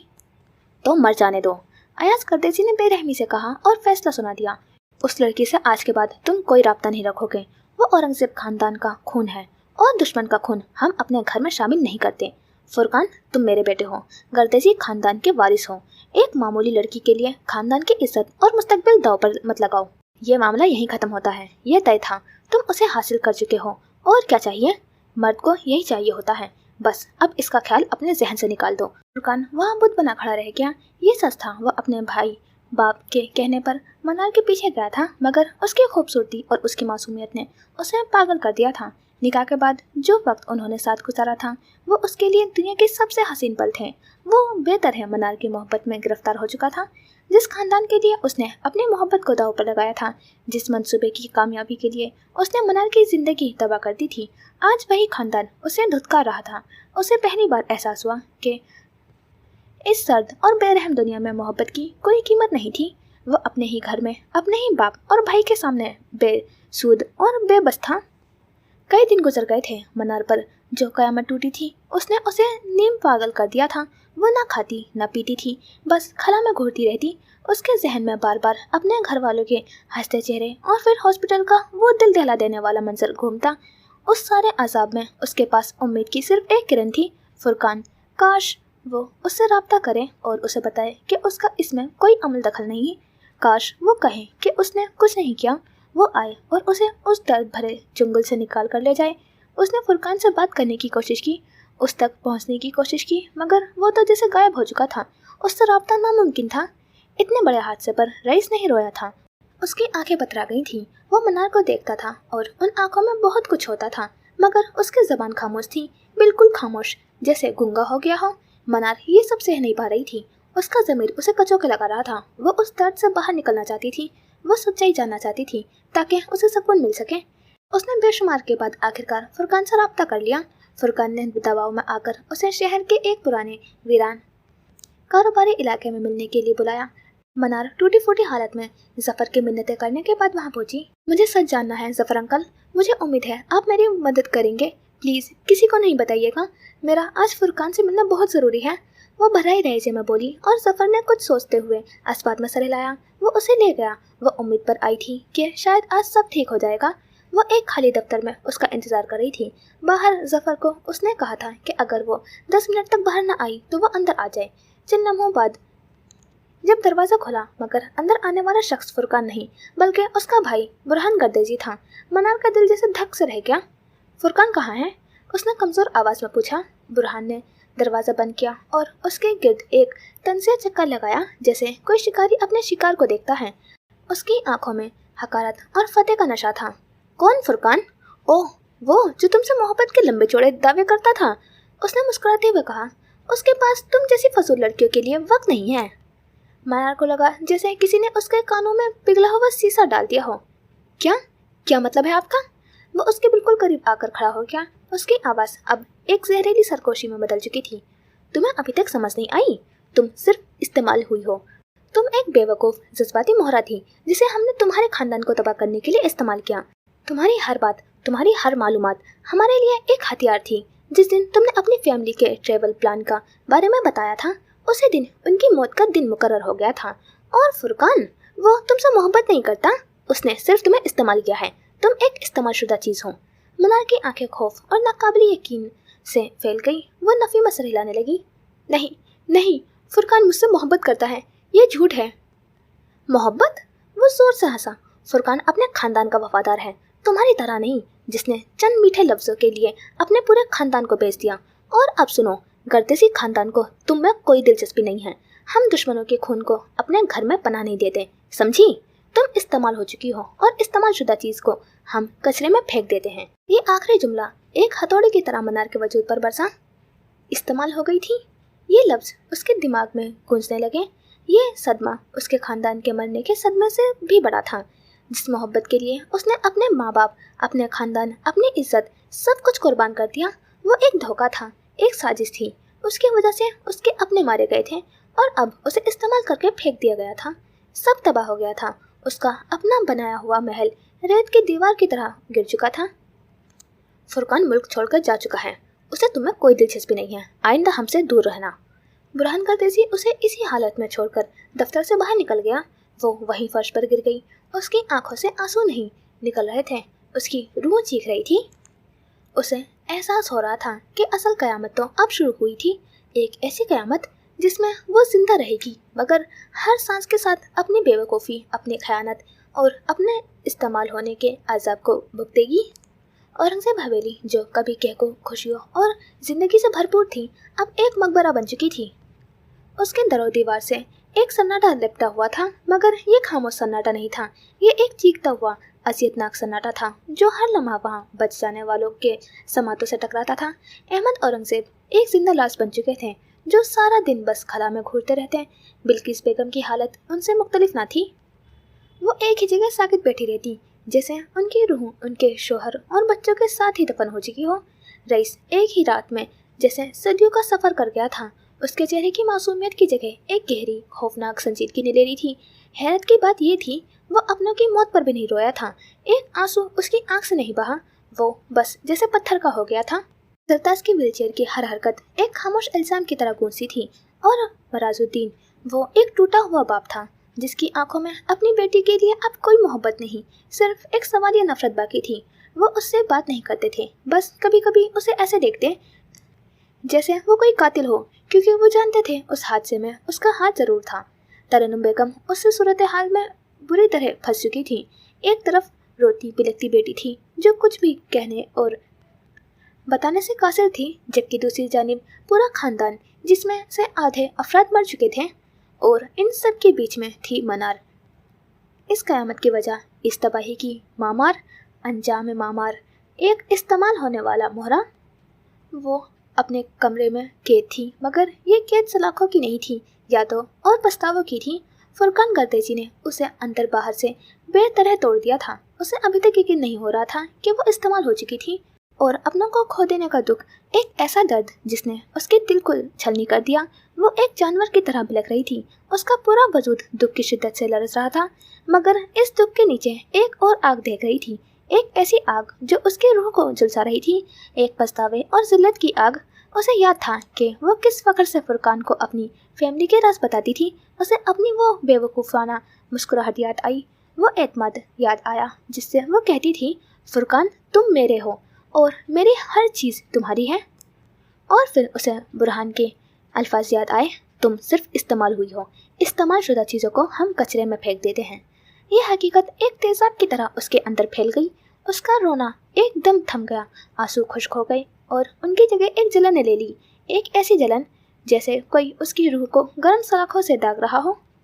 उसने फुरकान से निकाह किया था, वो दोनों मियाँ बीवी थे। उसने अपना आप, अपनी रूह, अपना जिस्म, सब कुछ ये सोचकर फुरकान को सौंप दिया था कि वो उसकी मोहब्बत है, उसका शौहर है, उसकी जन्नत है। उसने उन लम्हों को अपनी ज़िंदगी का सबसे कीमती सरमाया समझा था और उसने उसे सिर्फ इस्तेमाल किया था। ये सवाल नहीं था, ये एक नोचती हुई हकीकत थी। वो लम्हात जो मनार के लिए पाकिज़ा और मोहब्बत भरे थे, वो फुरकान के लिए सिर्फ एक मकसद हासिल करने का जरिया था। उसका वजूद, उसकी मोहब्बत, सब एक धोखा था, एक जिस्म जिसे अपनी साजिश को कामयाब बनाने के लिए इस्तेमाल किया गया था। उसे लगा जैसे वो दुनिया की सबसे गलीज़ और बेकीमत शय थी। उसका अपना वजूद उसे एक कचरे का ढेर महसूस हो रहा था जिसे इस्तेमाल करके फेंक दिया गया था। ये दर्द अपनों के बिछड़ने के दर्द से भी ज़्यादा गहरा था। खानदान का गम तो शायद वक्त के साथ कम हो जाता, मगर इस्तेमाल हो जाने का ये एहसास, ये जिल्लत एक ऐसा दाग था जो कभी नहीं मिटने वाला था। वो फर्श पर गिर गई और एक जख्मी नागिन की तरह तड़पने लगी। वो अपने बाल नोच रही थी, अपने चेहरे पर थप्पड़ मार रही थी। वो चीखना चाहती थी मगर उसके हलक से आवाज़ नहीं निकल रही थी। वो मरना चाहती थी मगर मौत भी उसे कबूल करने को तैयार नहीं थी। उसकी मोहब्बत एक झूठ थी, उसकी बगावत एक हिमाकत थी, उसकी कुर्बानी एक गुनाह थी। वो ना घर की रही थी ना घाट की। उसने जन्नत की तलाश में अपने आप को हमेशा के लिए जहन्नुम में धकेल दिया था और इस जहन्नुम की आग में अब उसे हमेशा जलना था। लड़कियों को ये समझने की ज़रूरत है कि जब हमारे अपने हम पर अंधा भरोसा करते हैं तो उन्हें अंधा नहीं करना चाहिए, वरना ज़िंदगी अंधेरा हो जाती है। रात की स्याही जब औरंगजेब हवेली की दरो दीवार पर मुकम्मल तौर पर काबिज हो चुकी थी, तब हवेली के पिछले लॉन में दो साए नमूदार हुए। हवा में एक अजीब खनकी थी जो मौसम की नहीं, माहौल की थी। झिंगुरों का शोर उस सन्नाटे को मजीद गहरा और अजियतनाक बना रहा था। हवेली के बुझे हुए कुमकुमे उस बात का ऐलान थे कि यहाँ अब रोशनी नहीं, सिर्फ यादों का अंधेरा बसता था। जफर आलम हाथ बांधे सर झुकाए खड़ा था, उसकी निगाहें जमीन पर गड़ी थी। उसके सामने रईस खड़ा था, मगर ये वो रईस नहीं था जिसे उसने गोद में खिलाया था। उस रईस की आंखों में अब वो मासूमियत और जहानत का मिला जुला तासुर नहीं था, बल्कि एक सर्द पथरीली शक्ति थी। उसका जबड़ा भिजा हुआ था और कंधे तने हुए थे जैसे वो किसी अनदेखे बोझ को उठाए खड़ा हो। वो कद में जफर से भी लंबा लग रहा था। इन चंद दिनों ने उससे उसकी उम्र छीनकर उसे कई साल बड़ा कर दिया था। फिजा में एक नाकाबिले बयान तनाव था। आखिरकार उस खामोशी को रईस की भारी सपाट आवाज़ ने तोड़ा। जाफर, उसने अंकल नहीं कहा। जाफर का दिल धक सा रह गया, मगर उसने सर नहीं उठाया। जी छोटे साहब, आप जानते हैं जो कुछ हुआ वो हादसा नहीं था। ये सवाल नहीं था, एक हकीकत का बयान था। जाफर की आंखों में नमी तैरने लगी, उसकी आवाज़ भीग गई। जी साहब, जानता हूँ। रईस ने एक कदम आगे बढ़ाया। उसकी आंखों में एक आग सी देख रही थी, मगर आवाज़ बर्फ की तरह सर्द थी। और तुम कुछ जानते हो, कुछ ऐसा जो तुमने अब तक किसी को नहीं बताया। जाफर का पूरा वजूद लरज़ गया। उसने हिम्मत करके सर उठाया और रईस की आंखों में देखा। वो उन आंखों की शिद्दत बर्दाश्त न कर सका। उसने फौरन नज़र झुका ली। साहब, मैं कसूरवार हूँ, बयान करो। रईस की आवाज़ में पहली बार कोई तासुर उभरा, एक खतरनाक तेज धार वाला तासुर। हादसे से चंद दिन बाद मनार बीबी ने मुझसे जिद की थी कि मैं उन्हें शहर के पुराने कारोबारी इलाके में ले जाऊं। वो बहुत रो रही थी, कहती थी कि उनका फुरकान गर्दे जी से मिलना बहुत ज़रूरी है। मैं उनकी हालत देखकर इनकार न कर सका। जाफर की आवाज़ में शर्मिंदगी और दुख था। रईस साकित खड़ा रहा। उसके दिमाग में मनार का वो पथराया हुआ चेहरा घूम गया जो उसने हादसे की खबर सुनकर देखा था। वो चीख जो उसके हलक से निकली थी, वो सिर्फ गम की चीख नहीं थी। वहाँ क्या हुआ था? मैं बाहर गाड़ी में इंतज़ार कर रहा था। वो एक पुराने दफ्तर में गई। जब काफ़ी देर तक वापस न आई तो मैं अंदर चला गया था। वहाँ कोई नहीं था। मनार बीबी फर्श पर बेहिस्सो हरकत पड़ी थी। उनकी हालत बहुत ख़राब थी। मैं उन्हें हवेली ले आया। उस दिन के बाद मुझे यकीन है साहब, ये सब गर्देसी खानदान ने किया है। उन्होंने मनार बीबी को इस्तेमाल किया है। ये अल्फाज हथौड़े की तरह रईस के जहन पर बरसे। जो शक एक जहरीले नाग की तरह उसके अंदर फंकार रहा था। आज उसने अपना फन पूरी तरह फैला दिया था। मनार, जिस पर उसने भरोसा किया था, जिसके लिए उसने अपने दादा से सिफारिश की थी, वही इस तबाही का रास्ता बनी थी। उसे इस्तेमाल किया गया था और इस इस्तेमाल की कीमत उसके पूरे खानदान ने चुकाई थी। उसकी मुट्ठियां भीज गईं। कई लम्हे एक नाकाबिले यकीन खामोशी में गुजर गए। फिर उसने एक सवाल पूछा, एक ऐसा सवाल जिसने जाफर आलम के वजूद को हिलाकर रख दिया। तुम किसके वफादार हो जाफर? आज वो जाफर अंकल नहीं था, सिर्फ जाफर था। आज वो पोता नहीं, मालिक था। आज उसकी आवाज़ में अकीदत नहीं, हक था। जाफर ने चौंक कर सर उठाया। उसकी आंखों में हैरत और फिर एक गहरी अटल वफादारी की चमक उभरी। मैं औरंगजेब खानदान से वफादार हूँ। आपके वालिद आफाक साहब का नमक खाया है और अब आपका खा रहा हूँ। मेरी वफादारी इसी खानदान के लिए है। औरंगजेब खानदान में मेरे दादा भी आते हैं। उसकी आवाज़ में एक तल्खी घुल गई। वो डर चुके हैं। वो अपने जिंदा बचाने वाले खानदान को बचाने के लिए पीछे हट जाएंगे। वो इंसाफ नहीं मांगेंगे, वो सिर्फ अमन चाहेंगे। जबकि मैं पीछे नहीं हटूंगा। फिजा में चंद पल की खामोशी छा गई। उस खामोशी में दो नस्लों, दो दीवारों और दो रास्तों का फर्क वाज़ेह था। एक रास्ता खौफ और समझौते का था, दूसरा रास्ता इंतकाम और हिसाब का। रईस ने अपनी सर्द निगाहें जाफर पर मरकूज की। तो अगर सिर्फ मेरे वफादार हो तो फिर तुम्हें वो सब करना होगा जो मैं कहूँगा, बिना किसी सवाल के, बिना किसी हिचकिचाहट के। जाफर ने एक लम्हे के लिए भी नहीं सोचा। उसने अपने जिस्म को सीधा किया, सर को झुकाया और एक ऐसी आवाज़ में जवाब दिया जिसमें उसकी पूरी जिंदगी की वफादारी सिमट आई हो। जी साहब। इस एक लफ्ज़ ने सब कुछ तय कर दिया था। औरंगजेब हवेली की तारीख राहदारियों में इंतकाम की एक नई खामोश कहानी ने जन्म लिया था, जिसका पहला बाब जल्द लिखा जा चुका था। हवेली का अजियतनाक सन्नाटा रात के पिछले पहर और भी गहरा हो जाता था। हर एक अपने अपने गम के मकबरे में कैद था, मगर मनार की कैद सबसे अलग थी। वो सिर्फ गम की नहीं, जिल्लत और पछतावे की कैदी थी। उस रात जब हवेली में हर आहट सो चुकी थी, उसने एक नामुमकिन काम को मुमकिन कर दिखाया था। वो दबे पांव लाइब्रेरी में गई और लैंडलाइन फ़ोन की लंबी तार खींचती हुई किसी तरह अपने कमरे तक ले आई। उसका दिल धक धक कर रहा था, मगर उसके अंदर की आग इस खौफ से कहीं ज़्यादा थी। उसे फरकान से रब्ता करने का जरिया मिला था। कई नाकाम कोशिशों के बाद दूसरी तरफ फ़ोन उठा लिया गया। एक जानी पहचानी आवाज़ सुनते ही उसके जब्त के सारे बंधन टूट गए। वो रिसीवर को कान से लगाए ज़मीन पर बैठी एक जख्मी जानवर की तरह सिसक रही थी। तुम एक धोखेबाज हो। उसकी आवाज़ टूटे हुए शीशे की तरह किरची किरची थी। तुम मेरे साथ ऐसा नहीं कर सकते फुरकान। तुमने मेरा पूरा खानदान तबाह कर दिया। क्यों किया तुमने ऐसा? दूसरी तरफ चंद लम्हों की खामोश रही। फिर फुरकान की मोहताज बेजान आवाज़ उभरी, मनार प्लीज़ कोशिश करो, मुझे भूल जाओ। भूल जाओ? वो पागलों की तरह हंसी, एक ऐसी हंसी जिसमें आंसू का जहर शामिल था। कैसे भूल जाऊं? क्या तुमने मुझसे मोहब्बत के दावे किए थे? कि मैंने तुम पर एतमाद किया? मैंने तुम्हें अपना शौहर माना था फुरकान। मैंने अपना सब कुछ तुम्हें सौंप दिया था। तुम जानते हो इसका मतलब क्या होता है? और तुमने मुझे इस्तेमाल किया। बोलो फुरकान, क्या तुम्हारी मोहब्बत, तुम्हारे वादे सब झूठ था? जो हो गया उसे बदला नहीं जा सकता। मैं कुछ नहीं कर सकता। उसकी आवाज़ में बेबसी थी या बेहिसी, वो समझ ना पाई।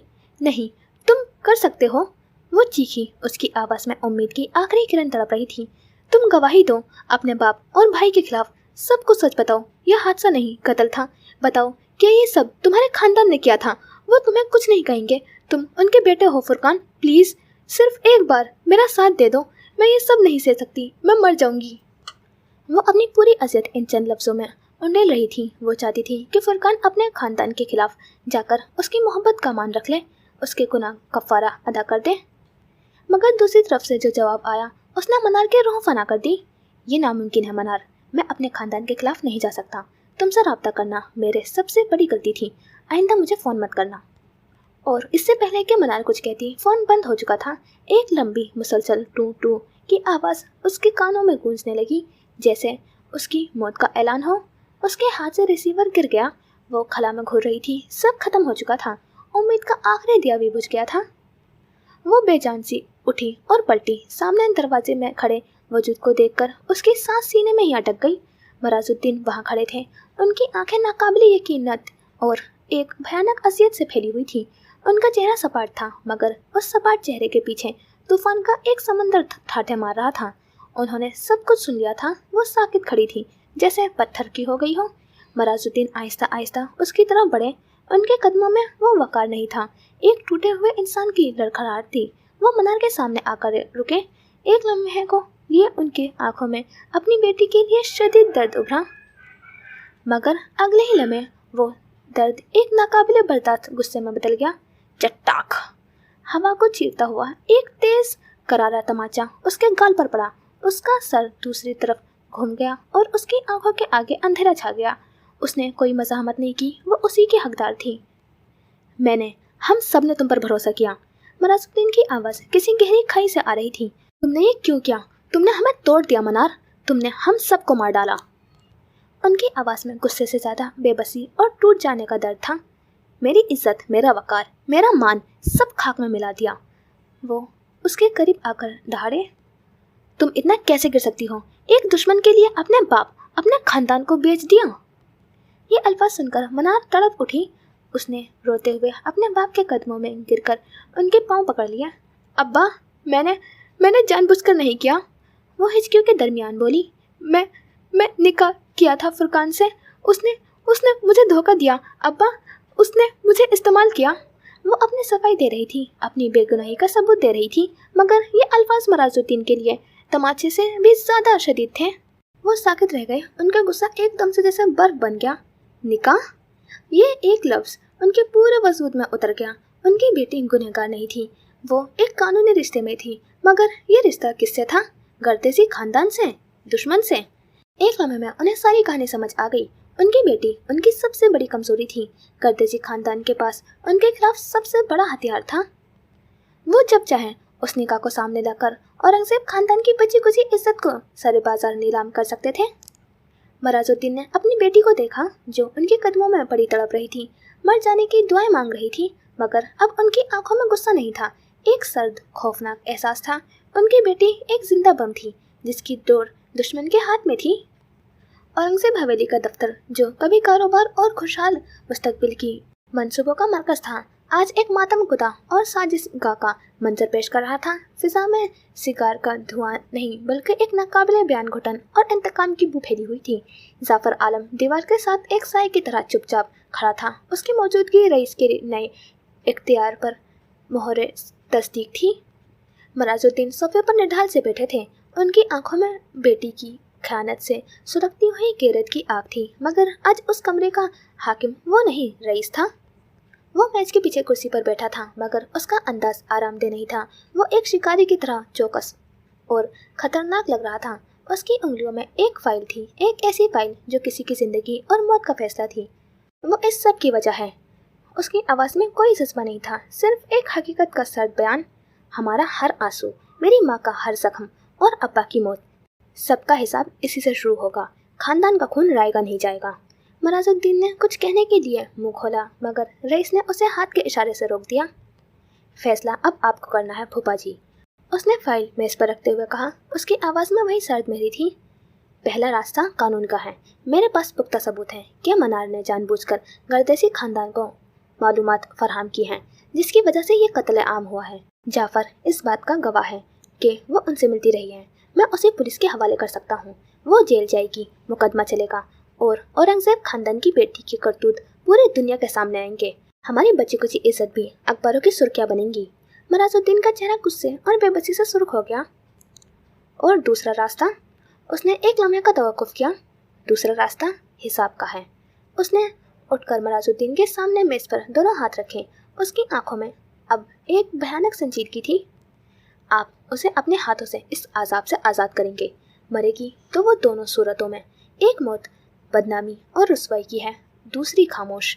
अब ये आपके हाथ में है कि आप खानदान के नाम पर मजीद कालिक लगने देना चाहते हैं या इस कहानी को यहीं ख़त्म करना चाहते हैं। कमरे में एक क़यामत खेज सन्नाटा छा गया। उसने एक बाप को उसकी बेटी के कत्ल का इख्तियार दिया था। ये एक नाकाबिले तसव्वुर बेरहमी थी, मगर उस वक्त यही औरंगजेब हवेली का नया कानून था। मराजुद्दीन की आंखों में अपनी बेटी का चेहरा घुमा, फिर उन लाशों का मंजर जो उन्होंने अपने कंधों पर उठाई थी। उनके नज़दीक ऐसी औलाद को मर जाना चाहिए जो खानदान की इज्जत और एतमाद को दुश्मन के कदमों में रोल दें। उन्होंने कांपते हाथों से मेज पर रखा पानी का गिलास उठाया, मगर उनके हाथ इतने लरस रहे थे कि गिलास वहीं गिरकर चकनाचूर हो गया।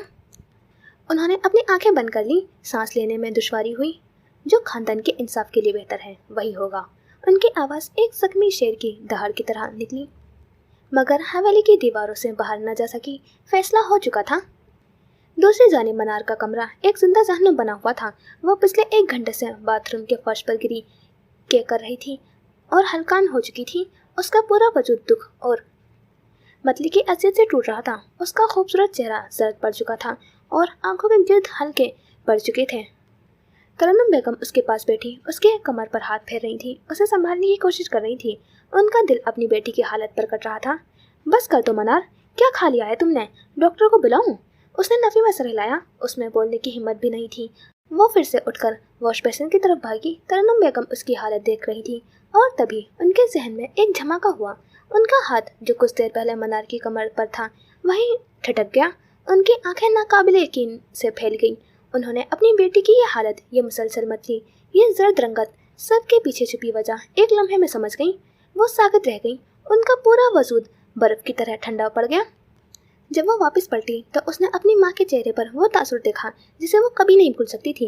एक ऐसा तासुर जिसमें मोहब्बत या हमदर्दी नहीं बल्कि शदीद खौफ और नाकाबिले बयान वहशत थी। तुमने तुमने क्या क्या है मनार?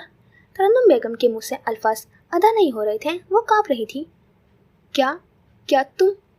उसे अपनी माँ का खौफ समझ आ गया। उसने रोते हुए आगे बढ़कर उनके हाथ थाम लिए। नहीं अम्मा, मैंने कोई गुनाह नहीं किया। खुदा के लिए मुझ पर यकीन करें। उसने अपनी माँ के हाथों को चूमते हुए कहा। मैंने निकाह किया था फुरकान ने। वो आगे बोल नहीं पा रही थी। शर्मिंदगी, जिल्लत और बेबसी, उसका चेहरा सुर्ख पड़ चुका था। उसे फुरकान की वो मोहब्बत भरे अल्फाज याद आए जो दरअसल जहर में बुझे हुए तीर थे। क्या ये सब अभी ज़रूरी है? हमें इंतज़ार करना चाहिए। वो तैयार नहीं थी। हम कोई गुनाह नहीं कर रहे। हमने निकाह किया है और मेरा यकीन करो, जब तुम्हारे घर वालों को हमारे निकाह का पता चलेगा तो वो खुद खुशी से तुम्हें मेरे साथ रुखसत कर देंगे और मेरे खानदान को जब वारिस मिलेगा वो सब दुश्मनियाँ भूल जाएंगे। और वो पागल, वो अंधी उसकी बातों में आ गई। 19 साल लड़की अंधी हो चुकी थी। तरन्नुम बेगम ने झटके से अपने हाथ उसकी गिरफ्त से छुड़ा लिए और उठकर खड़ी हो गई। उनकी आंखों में अपनी बेटी के लिए कोई नरमी नहीं थी। उनकी बेटी ने ये क्या कर दिया था? एक खुफिया निकाह जिसका उनके पास कोई सबूत नहीं था और अब वो हामला थी। अगर ये बात बाहर निकलती तो क्या होता? उनकी रही सही इज्जत भी मिट्टी में मिल जाती। लोग कहते हैं कि औरंगजेब खानदान की बेटी ने अपने खानदान के कातिलों में से एक के साथ नाजायज़ ताल्लुक कायम किए। वो दकियानूसी सोच रखने वाली माँ नहीं थी, मगर ये सब गलत था। ये एक नाकाबिले माफ़ी गुनाह था। और तब उस लम्हे में तरन्नुम बेगम ने एक फ़ैसला किया, एक माँ का सबसे मुश्किल फ़ैसला। वो अब मराजुद्दीन या दुनिया के रहम करम पर अपनी बेटी को नहीं छोड़ेंगी। वो खुद उस मसले को हल करेंगी। उन्होंने गर्देसी खानदान से मिलने का फ़ैसला किया। वो अपनी बेटी को उनके गुनाह के सबूत समेत उनके दरवाजे पर फेंक आएंगी। वो उससे सारे रिश्ते तोड़ देंगी, उसे आग कर देंगी। मगर अब उसे इस हवेली में नहीं रखा जा सकता था। यह खानदान के लिए भी जहर थी और खुद अपने लिए भी। शाम का साया हवेली की दीवारों को आहिस्ता आहिस्ता अपनी सियाह चादर में लपेट रहा था। ये वो वक्त था जब घरों में जिंदगी की चहल पहल बढ़ जाती है, मगर इस हवेली में एक मौत का सा सकूत तारी था। आज खिलाफ मामूल हवेली में गहरा सन्नाटा था। मुलाजिम छुट्टी पर थे। बिल्किस बेगम और तरन्नुम जरताज के साथ हॉस्पिटल में थे। उसकी टूटी हुई हिम्मत को जोड़ने की नाकाम कोशिश कर रहे थे। अहमद औरंगजेब शहर से बाहर अपने बिखरते हुए कारोबार को बचाने की आखिरी जंग लड़ रहे थे। हवेली तकरीबन खाली थी और इस खालीपन में अजियत चीख रही थी। वो अपने कमरे में फर्श पर बैठी थी। दीवार से टेक लगाए टेलीफोन की लंबी तार वहां तक जा रही थी और वो फ़ोन कान से लगाई बैठी थी। उसका वजूद एक सफ़ेद बेदाग सूट में मलबूस था जो उसकी हालत पर एक अलमनाक तंज था। वो एक जिंदा लाश लग रही थी। उसके कपकपाते हाथ में एक छोटी सी डिब्बी थी जिसमें मौत की गोलियां थीं। आज दोपहर ही तरन्नुम बेगम गर्देसी हवेली गई थी और वहां से उन्हें जिस बेइज्जती और धुतकार के साथ निकाला गया था, उसने मनार के जिंदा रहने की आखिरी वजह भी छीन ली थी। उन्होंने न सिर्फ मनार को अपनाने से इनकार किया था, बल्कि उस निकाह को भी एक झूठ और साजिश करार देकर उसकी माँ को जलील किया था। फुरकान तो पहले ही मुल्क छोड़कर भाग चुका था। वो मर जाना चाहती थी। इस जिल्लत से, इस पछतावे से हमेशा के लिए आज़ाद हो जाना चाहती थी। मगर जैसे ही वो डिब्बी खोलती, उसके अंदर पलता एक नाजुक अनजान वजूद उसे रोक लेता। एक ऐसी जिंदगी जो एक धोखे की निशानी थी, मगर थी तो बेकसूर। वो बेतरह रो रही थी। उसका पूरा वजूद हिचकियों के लरस रहा था। मेरी बात सुनो मनार, तुमने कुछ गलत नहीं किया। तुमने निकाह किया था, तुमने गुनाह नहीं किया। उफ़ा की आवाज़ टेलीफोन से गूंज रही थी। कम अज़ कम तुमने किसी ईसाई से शादी नहीं की। तुम्हारा जुर्म मुझसे बड़ा नहीं। तुम किसी की सज़ा इस बच्चे को मत देना, उसका कोई कसूर नहीं। उफ़ा की आवाज़ पर उसकी सिसकियाँ तेज़ होती जा रही थीं। अम्मा ने फैसला उसके हाथ में रख दिया था, या वो उस बच्चे को जिल्लत के साथ पाल ले या जान छुड़ा ले। बच्चे बेकसूर होते हैं, ये अल्लाह का सबसे प्यारा तोहफा है जो एक औरत को मिलता है। तुम इसे मारना मत, इसे दुनिया में आने दो, अपने हिस्से की ज़िंदगी जीने दो। मगर वो ज़रा बड़बड़ाई। तुम परेशान मत हो, अगर बेटी हुई तो मैं ले लूँगी अपने वली के लिए। मैं अभी से तुमसे मांग रही हूँ। वो शायद अपने खानदान की मौत के बारे में नहीं जानती थी। देखो ना, मैं कितनी पागल हूँ। हम वालिदैन से लड़ते हैं कि वो हमारी ज़िंदगी का फैसला खुद क्यों करते हैं, हमें लाइफ पार्टनर चुनने की क्यों नहीं देते। और आज मुझे एहसास हो रहा है कि ये एक फितरी चीज़ है। मेरा वली चंद महीनों का है और देखो मैंने उसे तुम्हारी बेटी से जोड़ दिया। मेरे अंदर ये ख्वाहिश अभी से जाग रही है। मनार की घुटी घुटी सी सिसकी बरामद हुई। मैं पाकिस्तान आ पाऊंगी या नहीं मैं नहीं जानती, लेकिन मेरा बेटा एक दिन ज़रूर आएगा तुम्हारी बेटी के लिए। बस तुम उसे ज़िंदा रखना, सब ठीक हो जाएगा। वो मज़ीद नहीं सुन सकती थी। फ़ोन काट दिया, फुट फुट कर रोती और फिर खटाक कमरे का दरवाज़ा एक झटके से खुला। उसने खौफज़दा होकर देखा, सामने जाफ़र आलम खड़ा था। उसके आँख में ना कोई हमदर्दी थी ना नफ़रत, बस एक पथरीला हुक्म था। उससे पहले कि मनार कुछ समझ पाती, जाफ़र ने आगे बढ़कर उसका बाजू किसी शिकंजे की तरह पकड़ लिया था। उसकी कमज़ोर सी चीख उसके हलक में ही दब गई। वो उसे घसीटता हुआ कमरे से बाहर राहदारियों में ले आया, हवेली की एक पुरानी तारीख और मतरूक हिस्से की तरफ जहाँ बरसों से कोई नहीं गया था। धूल और सीलन की बू दिमाग में घुस रही थी। उसने मनार को एक तारीख कमरे में धकेल दिया जहाँ एक मध्यम बल्ब जल रहा था। वहाँ कमरे के बीच में रईस खड़ा था। वो साकित था जैसे पत्थर का मुजस्मा हो। जाफ़र ने मनार को उसके कदमों के पास लाकर छोड़ दिया। रईस ने एक नज़र उसे देखा। उसकी हालत नाकाबिले बयान हद तक खराब थी। वो जिंदा दिल हंसती मुस्कुराती लड़की आज वाकई एक जिंदा लाश लग रही थी। आंखें अंदर को धसी हुई थी, चेहरा सर्द और सफ़ेद लिबास उसके कफन जैसा लग रहा था। रईस को देखते ही मनार में जैसे जान आ गई। ये सब मेरी गलती है, मेरी वजह से हुआ है। वो घुटनों के बल गिर गई। उसका चेहरा आंसू से तर था। वो एक मुजरिम की तरह सिसक रही थी। मैंने कभी ऐसा नहीं चाहा था। वो साकित खड़ा रहा। उसके चेहरे पर कोई तासुर नहीं था। मनार ने उसे धोखा दिया था, एक ऐसा धोखा जिसकी कीमत उसके पूरे खानदान ने चुकाई थी। मुझे मर जाना चाहिए। वो अचानक एक हिज़ानी अंदाज में चीखी। उसकी आवाज़ में पागलपन था। सही कहा। पहली बार उसकी आवाज़ सुनाई दी, बर्फ़ की तरह सर्द, कांटों की तरह चुभती हुई। मनार ने चौंक कर चेहरा उठाया। तुम्हें मर जाना चाहिए मनार, तुम्हें मर जाना चाहिए। उसने एक कदम आगे बढ़ाया। और जानती हो, तुम्हारा बाप भी यही चाहता है। ये अल्फाज एक हथौड़े की तरह मनार के वजूद पर बरसे। हाँ, वो मर जाना चाहती थी, मगर वो कैसे मर जाती? वो अब अकेली नहीं थी। ये राज उसके सीने में एक और अज़ाब बनकर दफन था। जाफ़र, रईस ने सिर्फ एक लफ्ज़ कहा। अगले ही पल जाफ़र ने आगे बढ़कर एक भारी जंग आलूद जंजीर मनार के पाँव में डाल दी और दूसरी तरफ दीवार में लगे कुंदे से बांध दिया। धात की सर्दी और वजन से उसकी रीढ़ की हड्डी में एक सनसनाहट दौड़ गई। वो कैदी बन चुकी थी। वो उसे कैसे बताती कि उसका फुरकान से क्या रिश्ता था? वो उसे कैसे बताती कि उसके साथ क्या हुआ था?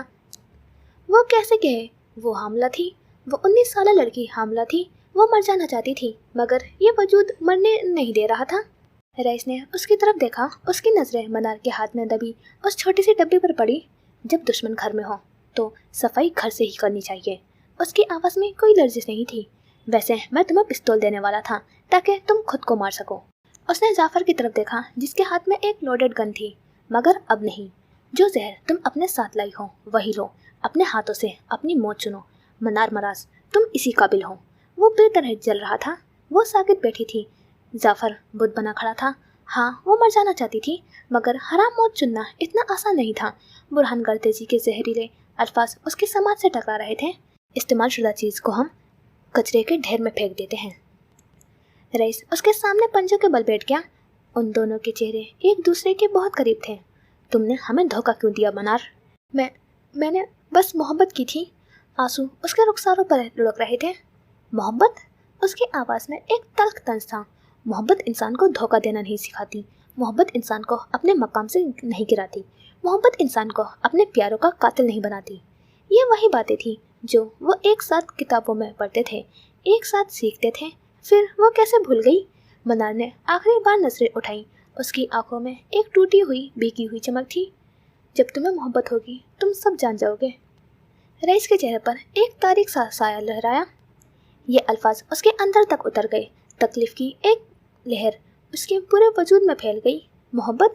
क्या वो अब इस काबिल बचा था कि मोहब्बत कर पाए? क्या वाकई वो कभी मोहब्बत कर पाएगा? उसने बिना कुछ कहे जाफर की जानिब हाथ बढ़ाया। जाफर ने एक तरफ रखी पानी की बोतल उठाकर उसे पकड़ाई। उसने वो बोतल मनार के सामने रख दी। फैसला तुम्हारा है, अपनी मौत खुद चुनो या फिर अपने और अपने माँ बाप के लिए उम्र भर की जिल्लत चुनो। वो एक लम्हे को रुका।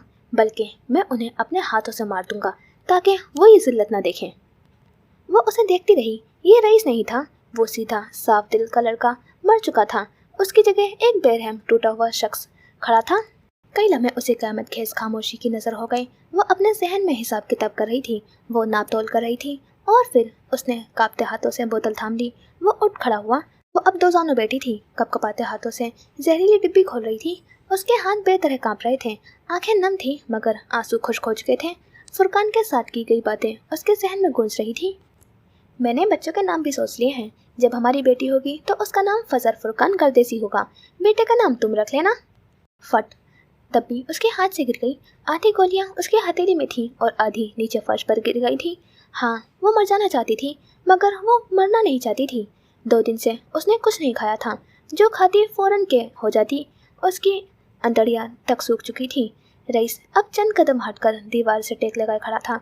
उसका दिल किसी ने अपनी मुट्ठी में भींच रखा था मगर उसका दिमाग यही सब चाहता था। फिर मनार ने एक गहरी सांस ली। उसने कांपते हाथों से हथेली पर रखी सारी गोलियां एक साथ मुंह में डाल ली। पानी की बोतल उठाई और एक घूंट भरा। गोलियां उसके हलक में अटकने लगी थी। उसने आखिरी बार रईस को देखा। उसकी आंखों में नफरत नहीं, एक अजीब सी सर्द मेहंदी थी। मैंने तुम्हें माफ़ किया, मोहब्बत तुम्हें माफ़ नहीं करेगी। और इसके साथ ही वो एक तरफ ढेर हो गई। उसका चेहरा धूल भरे फर्श से जा टकराया। ये मंजर देखते ही वो एक झटके से बाहर की तरफ भागा। वो मजीद एक लम्हा भी वहाँ खड़ा नहीं रह सकता था। उसकी टांगों जवाब दे गई थी। वो राहदारी में भागता जा रहा था। उसके साथ ही जाफर भी बाहर निकल आया था। उसने कमरे का दरवाज़ा बाहर से बंद किया और ताला लगा दिया। कमरे में गुप्त अंधेरा छा गया था। वो यूं ही पड़ी रही साकित। उसके जहन के पर्दे पर उन सब की खूबसूरत यादें चल रही थी। उसकी आंखें बंद हो जाना चाहती थी। 1, 2, 3 चंद लम्हे और फिर अचानक उसके वजूद को एक शदीद झटका लगा। एक जोरदार नाकाबिले बर्दाश्त के जैसे कोई उसकी अंतड़ियां तक बाहर खींच लाया हो। जहर और पानी उसके मादे ने कबूल ही नहीं किया था। और फिर अगले ही पल उसका जहन अंधेरे की गहरी खाई में डूबता चला गया। रात का वो पहर जब वक्त भी थक कर सो जाता है, वीराना खुद एक मातम कुदा होता है। हवा के झोंके दरख्तों से टकराकर एक मुसलसल नू कर रहे थे। दूर उफ़क़ पर औरंगज़ेब हवेली के जलते हुए शोलों का अक्स बादलों को खूनी रंग दे रहा था। उसी वीराने में एक पुरानी शिकस्ता दीवार से टेक लगाए रईस एक बुत की तरह साकित बैठा था। वो महज एक जिस्म था जिसकी रूह कहीं दूर जलती हुई आग में भटक रही थी। उसकी आंखों में न आंसू थे न गुस्सा, सिर्फ एक गहरा ठहरा हुआ खालीपन था, जैसे किसी गहरे कुएं की सतह जिसमें कोई अक्स न उभरता हो। हर गुजरता लम्हा उसके वजूद पर एक सदी की तरह भारी था। करीब ही जाफर एक चट्टान के मानिंद आकर खड़ा हो गया था। उसका चेहरा सपाट और नाकाबिले फहम था, जैसे वो उस कायनात में होने वाले हर जुल्म का गवाह रहा हो और अब उसे किसी बात पर हैरत नहीं होती थी। रईस के खुश्क होठ हिले। उसके हलक से जो आवाज़ निकली वो एक जख्मी सरगोशी से ज़्यादा कुछ ना थी। क्या वो? मगर जुमला मुकम्मल ना हो सका, जैसे हलक में कांच की तरह किरचियाँ चुप गई हों। वो उस जवाब से खौफजदा था जो उसके मुकद्दर पर आखिरी मोहर जब्त करने वाला था। जाफर ने अपनी पथराई हुई नजरें उस पर हटाते बगैर सर्द और बेरहम लहजे में कहा, वो मर गई साहब। ये 3 अल्फाज गोलियों की तरह रईस के सीने में नहीं, उसकी रूह में उतर गए थे। चंद लम्हों के लिए कायनात का हर शोर थम गया। हवा रुक गई, वक्त साकित हो गया और फिर जैसे सदियों से जब्त किया हुआ कोई आतिश फिसा फट पड़ा हो, उसका पत्थर का वजूद रेत की तरह बिखर गया। वो फूट फूट कर रोने लगा। ये रोना कमजोर नहीं, भयानक था। ये एक ऐसे शख्स का रोना था जो अपना सब कुछ हार चुका हो, खासकर खुद को। वो एक झटके से आगे बढ़ा और जाफर की टांग से लिपट गया। उसका जिस्म किसी सूखे पत्ते की तरह कांप रहा था। वो एक बादशाह था जो लम्हों में फकीर बन गया था, एक शिकारी था जो खुद शिकार हो गया था। मैं ऐसा नहीं चाहता था जाफर अंकल। उसकी आवाज़ अजियत, पछतावे और जुनून की एक नाकाबिले बयान इम्तिजाज में गुंदी हुई थी। मैं कातिल बन गया हूँ, मैंने उसे मार दिया। उसकी चीखें और हिचकियाँ उस वीराने के सन्नाटे को चीर रही थी, जैसे कोई जख्मी भेड़िया चांद को देखकर अपनी तकलीफ का इजहार कर रहा हो। जिस रईस ने आधा खानदान अपने हाथों से दफनाते हुए एक आंसू नहीं बहाया था, जो अपनी माँ की सिसकियों पर भी पत्थर बन रहा था, वो आज बेसहारा बच्चे की तरह रो रहा था। हर रात वो आते हैं जाफर अंकल। वो कांपते हुए जाफर की टांगों पर अपना सर रखे कह रहा था, मेरे अब्बा, मेरी बहन, भाई, वो सब, वो मुझे सोने नहीं देते। वो सवाल करती आंखों से मुझे देखते हैं। मैं आंखें बंद करता हूँ तो उनके चेहरे मुझे घेर लेते हैं। और अब मनार भी आएगी, वो भी मुझे देखेगी। मैं कभी सो नहीं पाऊंगा जाफर अंकल। मैंने उसे मार दिया, मैं अब कभी नहीं सो पाऊंगा। उसका सर जाफर की टांग से लगा हुआ था, जैसे वो उस बेजान सहारे में कोई पनाह गाह ढूंढ रहा हो। मगर उसे मालूम हो चुका था कि अब उसके लिए दुनिया में कोई पनाह गाह नहीं बची थी। और इधर औरंगजेब हवेली जल नहीं रही थी। वो अपनी मौत का रक्स कर रही थी। आग के शोले किसी बदरू की तरह हवेली की दीवार को चाट रहे थे। लकड़ी की चटकने की आवाज़ें ऐसी थी जैसे हवेली की हड्डियां टूट रही हों। हर खिड़की से निकलता धुआं ऐसा था जैसे हवेली की आखिरी सांसें निकल रही हो। तरन्नुम बेगम पागलों की तरह चीख रही थी। उनकी आवाज़ अपना गला छील रही थी। मनार, मेरी बच्ची, मुझे अंदर जाने दो। खुदा के लिए कोई उसे बाहर निकालो, मुझे अंदर जाने दो। मगर मराजुद्दीन ने उन्हें फौलादी शिकंजे में जकड़ रखा था। उनकी आंखों में आंसू नहीं थे, उनकी आंखों में वही आग जल रही थी जो सामने हवेली को जला रही थी। उनका लहजा टूटा हुआ नहीं, जला हुआ था। नहीं, अब कुछ बाकी नहीं रहा तरन्नुम, सब कुछ खत्म हो गया, सब कुछ। उनकी आवाज़ में एक ऐसी बेबसी थी जो मौत से बदतर थी। बिल्किस बेगम दूर एक दीवार से टेक लगाए खड़ी थी। उनके सर से चादर सरक चुकी थी और बाल हवा में बिखर रहे थे। उनका चेहरा सपाट था, जैसे उनकी रूह यह मंजर देखने से पहले ही परवास कर चुकी हो। फायर ब्रिगेड की गाड़ियों का शोर, पुलिस की भागदौड़, एम्बुलेंस के सायरन, सब मिलकर एक कयामत का मंजर पेश कर रहे थे। मगर ये सब बेमायने था। जो होना था हो चुका था। औरंगजेब खानदान का सूरज आज गुरूब हो चुका था। और फिर कई घंटों के जासूस जद्दोजहद के बाद जब आग के शोले ठंडी गीली राख में बदले तो हवेली एक सियाह ढांचे की सूरत खड़ी थी। हर तरफ गीली राख और बची हुई उम्मीदों के बो फैली हुई थी। इमदादी कारकुनों ने हवेली के पिछले मतरूक हिस्से की तरफ कदम बढ़ाए। वहाँ एक कमरे की छत गिर चुकी थी। जले हुए मलबे के नीचे उन्हें वो मिल गई, एक इंसानी लाश जो मुकम्मल तौर पर मसक हो चुकी थी। ये गोश्त पोस्त का वजूद नहीं था, ये कोयले और राख का एक हैवला था। चेहरा नाकाबिले शनाख्त था, हाथ और पांव सियाह राख में तहलील हो चुके थे। उसके झुलसे हुए जिस्म पर सफ़ेद लिबास के चंद जले हुए टुकड़े ही थे। उस बात की गवाही दे रहे थे कि कभी यहाँ कोई इंसान मौजूद था। उसकी शनाख्त के लिए उसकी कलाई में चिपका हुआ वो ब्रेसलेट था जिस पर मीम लिखा हुआ था। यह मनार का था।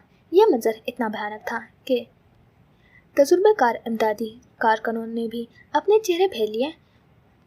मराजुद्दीन ने जो न जाने वो कब वहाँ पहुँचा था, उस मशकशुदा वजूद को देखा और बहुत आहिस्ता बोझल आवाज़ में कहा, जैसे ये अल्फाज उसकी ज़ुबान पर सीसा बनकर जम गए हों, ये मनार है, मेरी बेटी।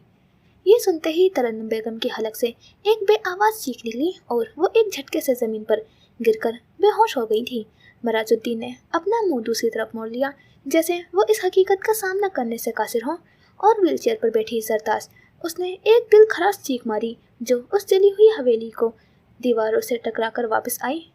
मनार मिराज, वो जो कभी औरंगजेब हवेली की सबसे रोशन किरण थी, आज उसी हवेली की राख में तहलील हो गई थी। वो अब खामोश था। उसके आंसू खुश्क हो चुके थे, मगर उनकी जगह उसकी आंखों में एक बर्फीला सकूत उतर आया था। उसके अंदर की आग बुझी नहीं थी। वो अब एक ऐसी सर्द आग में बदल चुकी थी जो बाहर से नजर नहीं आती थी, मगर अंदर ही अंदर इंसान को भस्म करती रहती है। मैंने अपनी सबसे कीमती चीज़ खो दी जाफर अंकल। वो मुझे बहुत पसंद थी, वो धीरे से अपने आप से मुखातिब होकर बोला, और वो चीज़ मैंने खुद अपने हाथों से तोड़ी। उसकी आवाज़ में अब पछतावा नहीं था, एक भयानक इकरार था। उसने सिर्फ मनार को नहीं, अपने अंदर के इंसान को भी तोड़ दिया था। जाफर ने आगे बढ़कर उसके कंधे पर हाथ रखा, शायद तसल्ली देने के लिए, मगर उसने एक झटके से वो हाथ हटा दिया। मुझे अकेला छोड़ दें। उसके लहजे में अब दरख्वास्त नहीं, हुक्म था। एक ऐसी सर्द मेहरी थी जो जाफर जैसे शख्स को भी लर्जा गई। जाफर एक कदम पीछे हटा और अंधेरे में तहलील हो गया। वो अब उस वीरान कमरे में अकेला था, बिल्कुल अकेला, जहाँ रात की वहशतनाक खामोशी और उसके ज़मीर की आबदी चीखें एक साथ गूंज रही थी। कहीं दूर आसमान पर बादल गरजे, एक जोरदार गड़गड़ाहट, जैसे आसमान भी उस फैसले पर मोहर लगा दी हो। मनार मराज मर चुकी थी, मगर उसकी मौत रईस की जिंदगी की सबसे तवील, सबसे तारीक कैद बन चुकी थी। मनार मराज का बुरा साया आज से उस पर कब्जा करने वाला था। वर्क के पन्ने तेजी से पलटे और कहानी वापस हाल में लौट आई। रात के सियाह मकबल पर गाड़ी यूं रवा दवा थी जैसे कोई ख्वाबीदा ख्याल हो। बाहर शहर की रोशनियां धुंधले नकूश की तरह पीछे भाग रही थी, मगर फजर की दुनिया गाड़ी के अंदर उस एक वजूद पर आकर ठहर गई थी। वो साथ वाली नशिस्त पर बैठी, अपने गहरी रंग की वही शॉल लपेटे, अपनी थोड़ी हथेली पर टिकाए बस उसे देखे जा रही थी। वो स्टीयरिंग व्हील पर हाथ जमाए पूरी तवज्जो से गाड़ी चला रहा था। सड़क की मध्यम रोशनी जब वक्फे से उसके चेहरे पर पड़ती तो उसकी संजीदा प्रोफाइल, उसकी कत्थई आंखों की गहराई और उसकी होठों पर ठहरी खामोशी फजर को अपने अंदर जज्ब कर लेती। ये वही शख्स था जिसके लिए उसका दिल इतनी शिद्दत से धड़का था, जिसके जाने के ख्याल ने उसकी रूह फंसा करती थी। अब वो उसके पास था और ये एहसास इतना मुकम्मल था कि फजर को अपने वजूद का हर जर्रा पुरसकून होता महसूस हुआ था। जब उसकी मुसलसल नजरों की तपिश उसे महसूस हुई तो उसने निगाहें सड़क पर ही मरकूज रखते हुए धीमे शरारती लहजे में कहा, ऐसे मत देखे बेगम, एक्सीडेंट हो जाएगा। उसकी आवाज़ की खनक पर वो बेसाख्ता हंसी, वो हंसी जो आंसुओं से भीगी हुई थी, मगर उसमें अब अजियत नहीं, सुकून था। उसकी पलकें अब भी नम थी। तुमने कहा तुम मेरा इंतजार कर रहे थे। उसने कुछ देर बाद सरगोशी की। अगर मैं ना आती तो? मुझे यकीन था तुम आओगी। उसके लहजे में कोई शक न था, बस एक ठहरा हुआ गैर मुतजलजल ईमान था। ना आती तो? उसने जिद की। उसे उस यकीन की बुनियाद जाननी थी। ऐसा हो ही नहीं सकता था। उसने नफी में सर हिलाया। तुम्हें इतना यकीन क्यों था? इस बार वली ने एक लम्हे के लिए रुक मोड़कर उसे देखा। उसकी आंखों में एक ऐसी गहराई थी जिसने फजर को साकित कर दिया। फिर उसने दोबारा सामने देखते हुए जवाब दिया, तुम मेरा मुकद्दर हो फजर, और अल्लाह किसी एक का रिज्क दूसरे को नहीं देता। उसके अल्फाज फजर के दिल में तीर की तरह नहीं, एक ठंडी मीठी फवार की तरह उतरे। वो साकित रह गई। उस एक जुमले ने उसके सारे शिकवे, सारे खौफ बहा दिए थे। गाड़ी अब रईस मैंशन के बुलंदो बाला गेट के सामने खड़ी थी। सफ़ेद महल ख्वाबों जैसा हसीन, मगर उस वक्त उनके लिए किसी इम्तिहान गाह से कम न था। और कोई सवाल? उसने फजर की तरफ रुख करते हुए नरमी से पूछा। बहुत सारे हैं, उसने अपनी सोचों से निकलते हुए कहा। बाद में पूछूंगी। वो बस इतना ही कह पाई। खुदकार गेट एक बेआवाज तरतीब से खुलते हुए चले गए और गाड़ी अंदर दाखिल हो गई। कुछ देर बाद वो लंबी रोशन रविश पर चलते हुए अंदर की जानिब बढ़ रहे थे। फजर का दिल किसी परिंदे की तरह पसलियों में फड़फड़ा रहा था। एक अनजाना खौफ उसकी टांगों को बेजान कर रहा था। यह महसूस करते हुए वली ने मजबूती से उसका हाथ अपने हाथ में थाम लिया। उसका लम्स एक वादा था, एक ढारस था कि वो अकेली नहीं थी। वो ड्राइंग रूम अबूर करते हुए सफ़ेद ब्रॉक मार्बल पर पाँव धरते हुए लॉन्च में दाखिल हुए। लॉन्च में काम का माहौल था। अरूजा और मुराद सोफे पर बैठे लैपटॉप और फाइलों में उलझे हुए थे। रईस उनके सामने खड़ा था, किसी कारोबारी मामले पर हिदायत दे रहा था कि उनकी नज़र दाखिली रास्ते पर पड़ी और वो ठिठक गए। उसकी गुफ्तगू वहीं रुक गई। उसके पीछे अरूजा और मुराद ने भी सर उठाया। मंजर साकित हो गया। फजर और वली हाथ में हाथ डाले कदम पर कदम उनके जाने बढ़ रहे थे। वली का चेहरा पुरअज़्म था, मगर फजर की आंखों में एक खौफ की परछाई थी। रईस का चेहरा गुस्से की शिद्दत से सुर्ख पड़ गया। अरूजा की आंखों में वली को यूं फजर के साथ देखकर एक वाज़ेह दर्द उभरा, जबकि मुराद के चेहरे पर शदीद हैरानी के तासुर थे। इसे यहाँ क्यों लाए हो? उसकी कड़कदार गरजती हुई आवाज़ ने लाउंज की खामोशी को तोड़ा। सवाल वली से था, मगर नजरें फजर पर थीं, जैसे वो कोई नापसंदीदा नाकाबिल कबूल शय हो। इससे पहले वली कुछ कहता, फजर ने उसका हाथ हल्के से दबाया। उसे चुप रहने का इशारा करते हुए एक कदम आगे बढ़ाया। उसने अपनी नजरें सीधी रईस की आंखों में मरकूज की। उसकी आवाज में अब खौफ नहीं, एक अटल फैसला था। आपने कहा था मुझे अपनी पहचान चुननी चाहिए। उसने एक लम्हे का वक्फा लिया और फिर पूरे एतमाद से अपना जुमला मुकम्मल किया। मैंने अपनी पहचान चुन ली, बिग। उसका जवाब एक ऐलान था, एक बगावत थी। उस सफ़ेद महल के पुरसकून दीवारों से टकराती हुई एक गूंज जिसने वहाँ मौजूद हर शख्स को साकित कर दिया। उसका जुमला लाउंज की भारी फिजा में एक चैलेंज की तरह मौलिक रह गया। खामोशी इतनी गहरी थी जैसे वक्त थम गया हो। रईस के चेहरे पर उभरने वाला शदीद गुस्सा एक लम्हे में सर्द मोहल्लिक सकूत में बदल गया।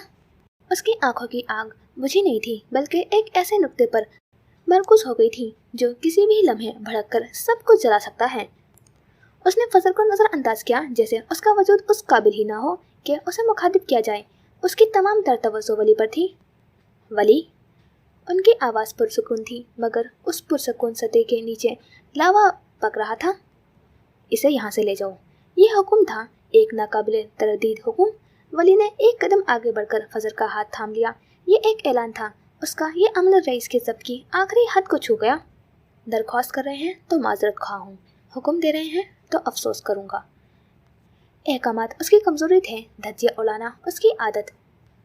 मैं अपनी बीवी को नहीं छोड़ सकता, आपको हमें अपनाना होगा। यह हमारा खानदान नहीं है, रईस ने दो टोक काटदार लहजे में कहा। यहाँ दुश्मनों की कोई जगह नहीं है। इसे ले जाओ और इस घर में दोबारा कदम मत रखना जब तक ये तुम्हारे साथ है। हर लफ्ज़ एक पत्थर की तरह था जो वो उन दोनों पर बरसा रहे थे। फजल का दिल डूब रहा था। वो खौफ फिर से हावी होने लगा था, मुस्तरद किए जाने का खौफ। मैं इसे नहीं छोड़ूंगा। उसकी आवाज़ बुलंद नहीं थी, मगर उसमें चट्टान जैसी मजबूती थी। क्यों नहीं छोड़ सकते? एक औरत ही तो है, एक आम औरत। वो आम औरत जिस पर वो खुद सल्तनत लुटा सकता था। आम औरत नहीं बिग, ये मेरा सरमाया है, मैंने बहुत मुश्किल से कमाया है। ये रईस की अपनी ज़बान थी, कारोबार की ज़बान, नफ़ा नुकसान की ज़बान। वली ने उसी ज़बान में जवाब देकर उसे साकित कर दिया। एक लम्हे के लिए उसके चेहरे पर हैरत की लहर दौड़ गई, जो फ़ौरन ही गहरे गुस्से में बदल गई। उसने अपनी ज़िंदगी में कभी ऐसी खुली बगावत नहीं देखी थी, और वो भी उससे जिसे उसने अपना सब कुछ दिया था। इससे पहले कि रईस कुछ और कहता, फजल वली के पहलू से आगे आई। उसकी आंखों में नम थी, मगर कदम साबित थे। प्लीज़ मुझे कबूल कर ले, मुझे हमारे घर से ना निकाले। मैं आपको कभी शिकायत का मौका नहीं दूंगी। ये सुनते ही अरूजा और मुराद उठ खड़े हुए थे। वो मजीद यहाँ नहीं ठहर सकते थे, खास तौर पर अरूजा। वो मुराद के हमरा बाहर निकल गई। अब इस वसी अरीज लॉन्च में सिर्फ 3 वजूद थे, एक बादशाह और 2 बागी। उनके जाने से माहौल की दहशत मजीद बढ़ गई थी। रईस ने एक कदम आगे बढ़ाया। वो फजल के बिल्कुल करीब आ गया। उसकी आंखों में अब कोई जज्बा नहीं था, सिर्फ एक बेरहम हकीकत थी। तुम्हें क्या लगता है? उसकी आवाज़ जहर में बुझी हुई थी। तुम्हारे आंसू तुम्हारी बहन के गुनाहों को धो डालेंगे। ये रईस मेंशन है फजल मराज। यहाँ उसूलों पर सौदेबाजी नहीं होती, और मेरा उसूल ये है कि मैं सांप को अपने घर में दूध नहीं पिलाता। फजल ने बेयकीनी से उसे देखा। मैं सांप नहीं हूँ, वो हौले से बड़बड़ाई, जबकि रईस उससे रुख मोड़कर वली की तरफ मुतवज्जह हुआ। उसका लहजा अब मायूसी और असलियत में गुंदा हुआ था। और तुम? उसने वली की तरफ उंगली उठाई। तुम्हें मैंने अपना नाम दिया, अपनी पहचान दी, औरंगजेब नाम की ताकत दी, ताकि तुम सर उठाकर जी सको। और तुमने क्या किया? तुमने उसी दुश्मन को मेरे सामने लाकर खड़ा कर दिया जिससे मुझे नफरत है। वली खामोश खड़ा था। उसका चेहरा हर जज्बे से आरी था, मगर उसकी आंखें इस अंदरूनी जंग की गवाही दे रही थी जो वो लड़ रहा था। रईस की आवाज़ अब बुलंद हो रही थी। उसमें सालों का मान, मोहब्बत और अब शदीद तकलीफ शामिल थी। मैंने सोचा था तुम मेरी मिरास हो, मेरा फ़ख्र हो, मगर तुम तो आखिरकार उफक की औलाद ही निकले, बेवफा, धोखेबाज। ये आखिरी जुमला एक बम की तरह गिरा। ये सिर्फ एक इल्ज़ाम नहीं था, ये उसके पूरे वजूद की नफ़ी थी। ये उसे बताने के मुतरादिफ था कि वो उसका हिस्सा नहीं, इस खानदान का हिस्सा नहीं। उसकी माँ धोखेबाज थी। ये वो गहरा ज़ख्म था जो रईस उसे दे सकता था। मैं बेवफा नहीं हूँ बिग, मैंने कोई धोखा नहीं दिया, वो सब किए लहजे में बोला। अच्छा? रईस इस्तेज़ाए कहते हुए उसकी जानिब बढ़ा। उसने ऐन सामने खड़े होते हुए उसने वली को गहरी नज़रों से देखा और फिर उसे गुद्दी से पकड़कर उसका चेहरा करीब किया। तो फिर साबित करो, मेरा हुक्म मानो, मोहब्बत के सामने नहीं, मेरे सामने झुको वली, साबित करो। वो ज़ब्त के आखिरी मराहिल में था जबकि वली यूं ही साकित खड़ा था। फिर उसकी आवाज़ सुनाई दी, मैं बर्दाश्त करता हूँ, चुप रहता हूँ, जख्म खाता हूँ, साथ निभाता हूँ, माफ़ भी कर देता हूँ, मगर मैं झुकता नहीं। मैं वली हूँ। मैं किसी फरेब के आगे, किसी ताकत के सामने नहीं झुकता। मेरी पेशानी सिर्फ उसके हुजूर झुकती है जिसने मेरे दिल को हौसला दिया। उसके अल्फाज किसी भी किस्म के खौफ और वहशत से पाक थे। चंद लम्हे यूं ही गुजर गए और फिर रईस ने उसे एक झटके से छोड़ दिया। अब वो चंद कदम पीछे खड़ा था। दोनों को एक नज़र देखा और फिर हंस दिया। उसका कहका रईस मैंशन के दरो दीवार में गूंज गया। दोनों को हंसते हुए तासुब से देखा। फिर वो सीढ़ियों की जानिब बढ़ गया। चले जाओ यहाँ से और आइंदा मुझे अपनी शक्ल मत दिखाना। उसका हुक्म गूंज कर रह गया था, जबकि वली और फजर का दिल डूब रहा था। हम आपको नहीं छोड़ सकते, सुना आपने? हम नहीं छोड़ सकते, आपको हमें अपनाना ही होगा। उसके हुक्म को तोड़ती फजर की आवाज़ सुनाई दी, खुद और हमें तकलीफ पहुंचाकर आपके उसूल म्यूजियम में नहीं रखे जाएंगे। वो हलक के बल चिल्लाई। पता नहीं वो इतना जिद्दी क्यों था। गेट आउट, जीने चढ़ते हुए उसने सुर्ख चेहरे के साथ कहा। अंदर इतनी आग थी, यूं लग रहा था जैसे अभी सब खाक हो जाएगा। वो दोनों अपनी अपनी जगह खड़े रहे और फिर आखिरी जीने पर पहुंचकर वो रुका। याद आया। वो पलटा। तुम्हारे लिए एक सरप्राइज है। उसने ट्राउज़र की जेब में हाथ डाला और फिर कुछ निकाला और अगले ही पल उसने वो चीज़ बाजू फैलाकर वली की जानिब फेंक दी। वो उसके कदमों में आ गिरी। शायद ये तुमसे जुड़ा है। ये एक ब्रेसलेट था, सफ़ेद मार्बल पर बड़ा। वो चमक रहा था। वली ने सर झुकाकर देखा और फिर वो साकित रह गया। वो उसे पहचानता था। वो ब्रेसलेट जिस पर डब्लू का हार्फ लटक रहा था, ये उसने नैन्सी को दिया था। रईस अब रेलिंग पर कोहनियाँ टिकाए उनकी जानिब झुका हुआ था। लॉन्च में एक बार फिर मौत जैसा सन्नाटा छा गया था। फजर ने दहशत से वली की तरफ देखा, जिसका चेहरा सफ़ेद पड़ चुका था। उसकी आंखों में नाकाबिल यकीन अज़ियत थी। ऐसा लग रहा था जैसे किसी ने उसकी रूह खींच ली हो। वो पंजों के बल झुका और फिर एक घुटना ज़मीन पर टिकाते हुए उसने कपकपाते उंगलियों से वो ब्रेसलेट उठाया। उसके हाथ सफ़ेद पड़ चुके थे, आंखें धुंधला गई थी। नैन्सी, टूटी फूटी सी सरगोशी लबों से आज़ाद हुई। फजर साकित थी।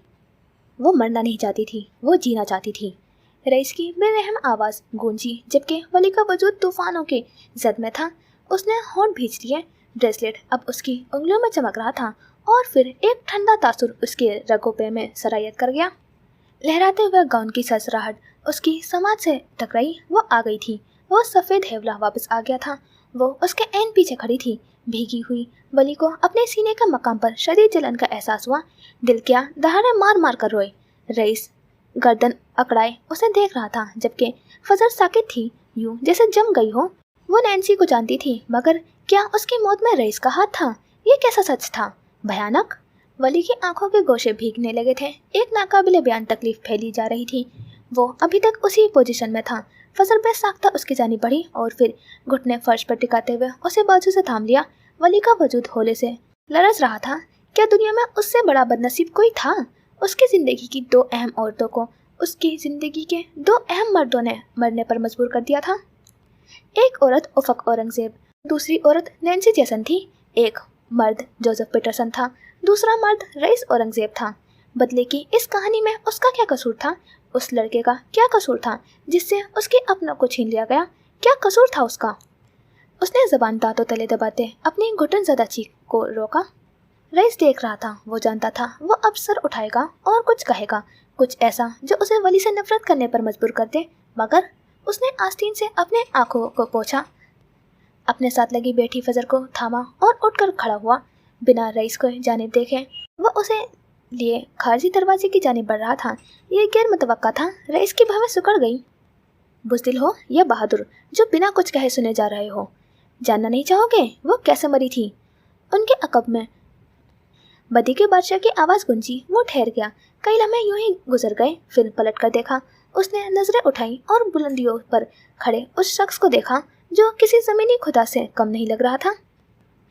मैं जानता था। उसके 3 अल्फाज और वक्त जैसे साबित हो गया। बहुत पहले से जानता था। वो अब हाथ में पकड़े ब्रेसलेट को देख रहा था। चेहरा सुर्ख था, जबकि हलक में अज़ियत का गोला अटक गया था। रईस तो जैसे अपनी जगह जम गया था। वो सरप्राइज़ देना चाहता था, मगर अब खुद सरप्राइज लग रहा था। ऐसा नहीं है कि आपसे नफरत करने का दिल नहीं करता, मगर उसकी नज़रें अभी भी ब्रेसलेट पर जमी थी। मॉम की बात याद आ जाती है। उसकी गले की गिल्टी डूब कर उभरी। याद रखना, जो अपनों को छोड़ दें वो अपना परवरदिगार को भूल चुका है। उसने उफ़क़ के अल्फाज दोहराए, फिर नज़रें उठाकर रईस को देखा जो जलजलों के जद में होने के बावजूद भी यूं ही गर्दन अकड़ाए खड़ा था। मैं आपको छोड़ना नहीं चाहता बिग बी, मैं आपको खोना नहीं चाहता था, उसने भराए हुए लहजे में कहा और फजर का हाथ थामे तेज तेज कदम उठाता दूर होता चला गया। जो भी दरवाज़ा खुला और बंद हो गया, बुलंदियों पर खड़े शख्स के आसाब चटक गए। ढेरों बोझ कंधों पर आ गिरा। उसने गहरी सांस ली और सीने में उठती जलन को दबाया और पलटा। जरतास अपनी व्हील चेयर पर उसके ऐन पीछे खड़ी थी। एक लम्हे को दोनों की नजरें टकराईं। जरतास की आंखों में नफरत ही नफरत थी, जबकि रईस की आंखें शिकवों से लबरेज, बेबस से भीगी, कुछ कहने के लिए बेकरार मगर फिर भी चुप थी। उनमें वो सारे दुख दे रहे थे जो बरसों से अनकहे थे, मनार के लिए, फजर के लिए, वली के लिए और शायद खुद अपने लिए भी।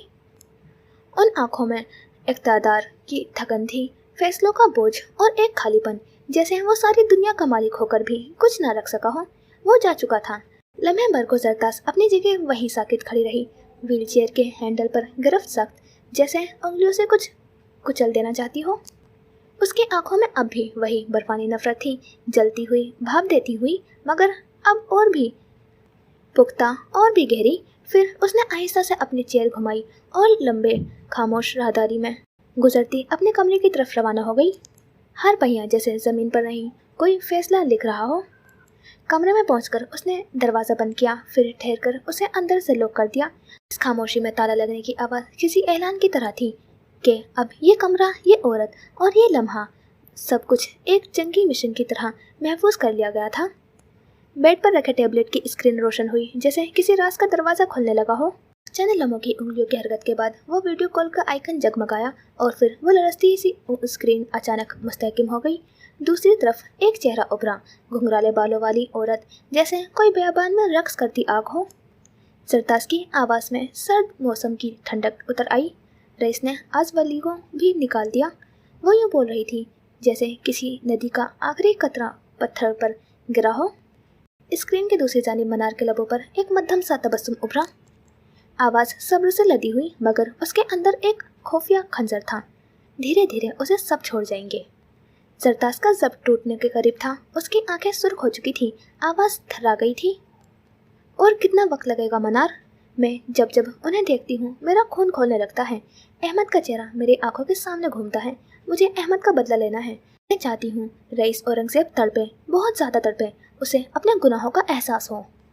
मनार खामोश रही। उसकी आंखों में एक अलग ही रोशनी थी, ऐसी रोशनी जो सोले से कम और बिजली से ज़्यादा थी। वो कुछ न बोली, मगर उसकी खामोशी ही सब कुछ कह रही थी। तबसरा सिर्फ फिजा ने किया, दीवार की घड़ी की टिक टिक जो गोया कह रही हो, अब वक्त रईस का नहीं तुम्हारा है।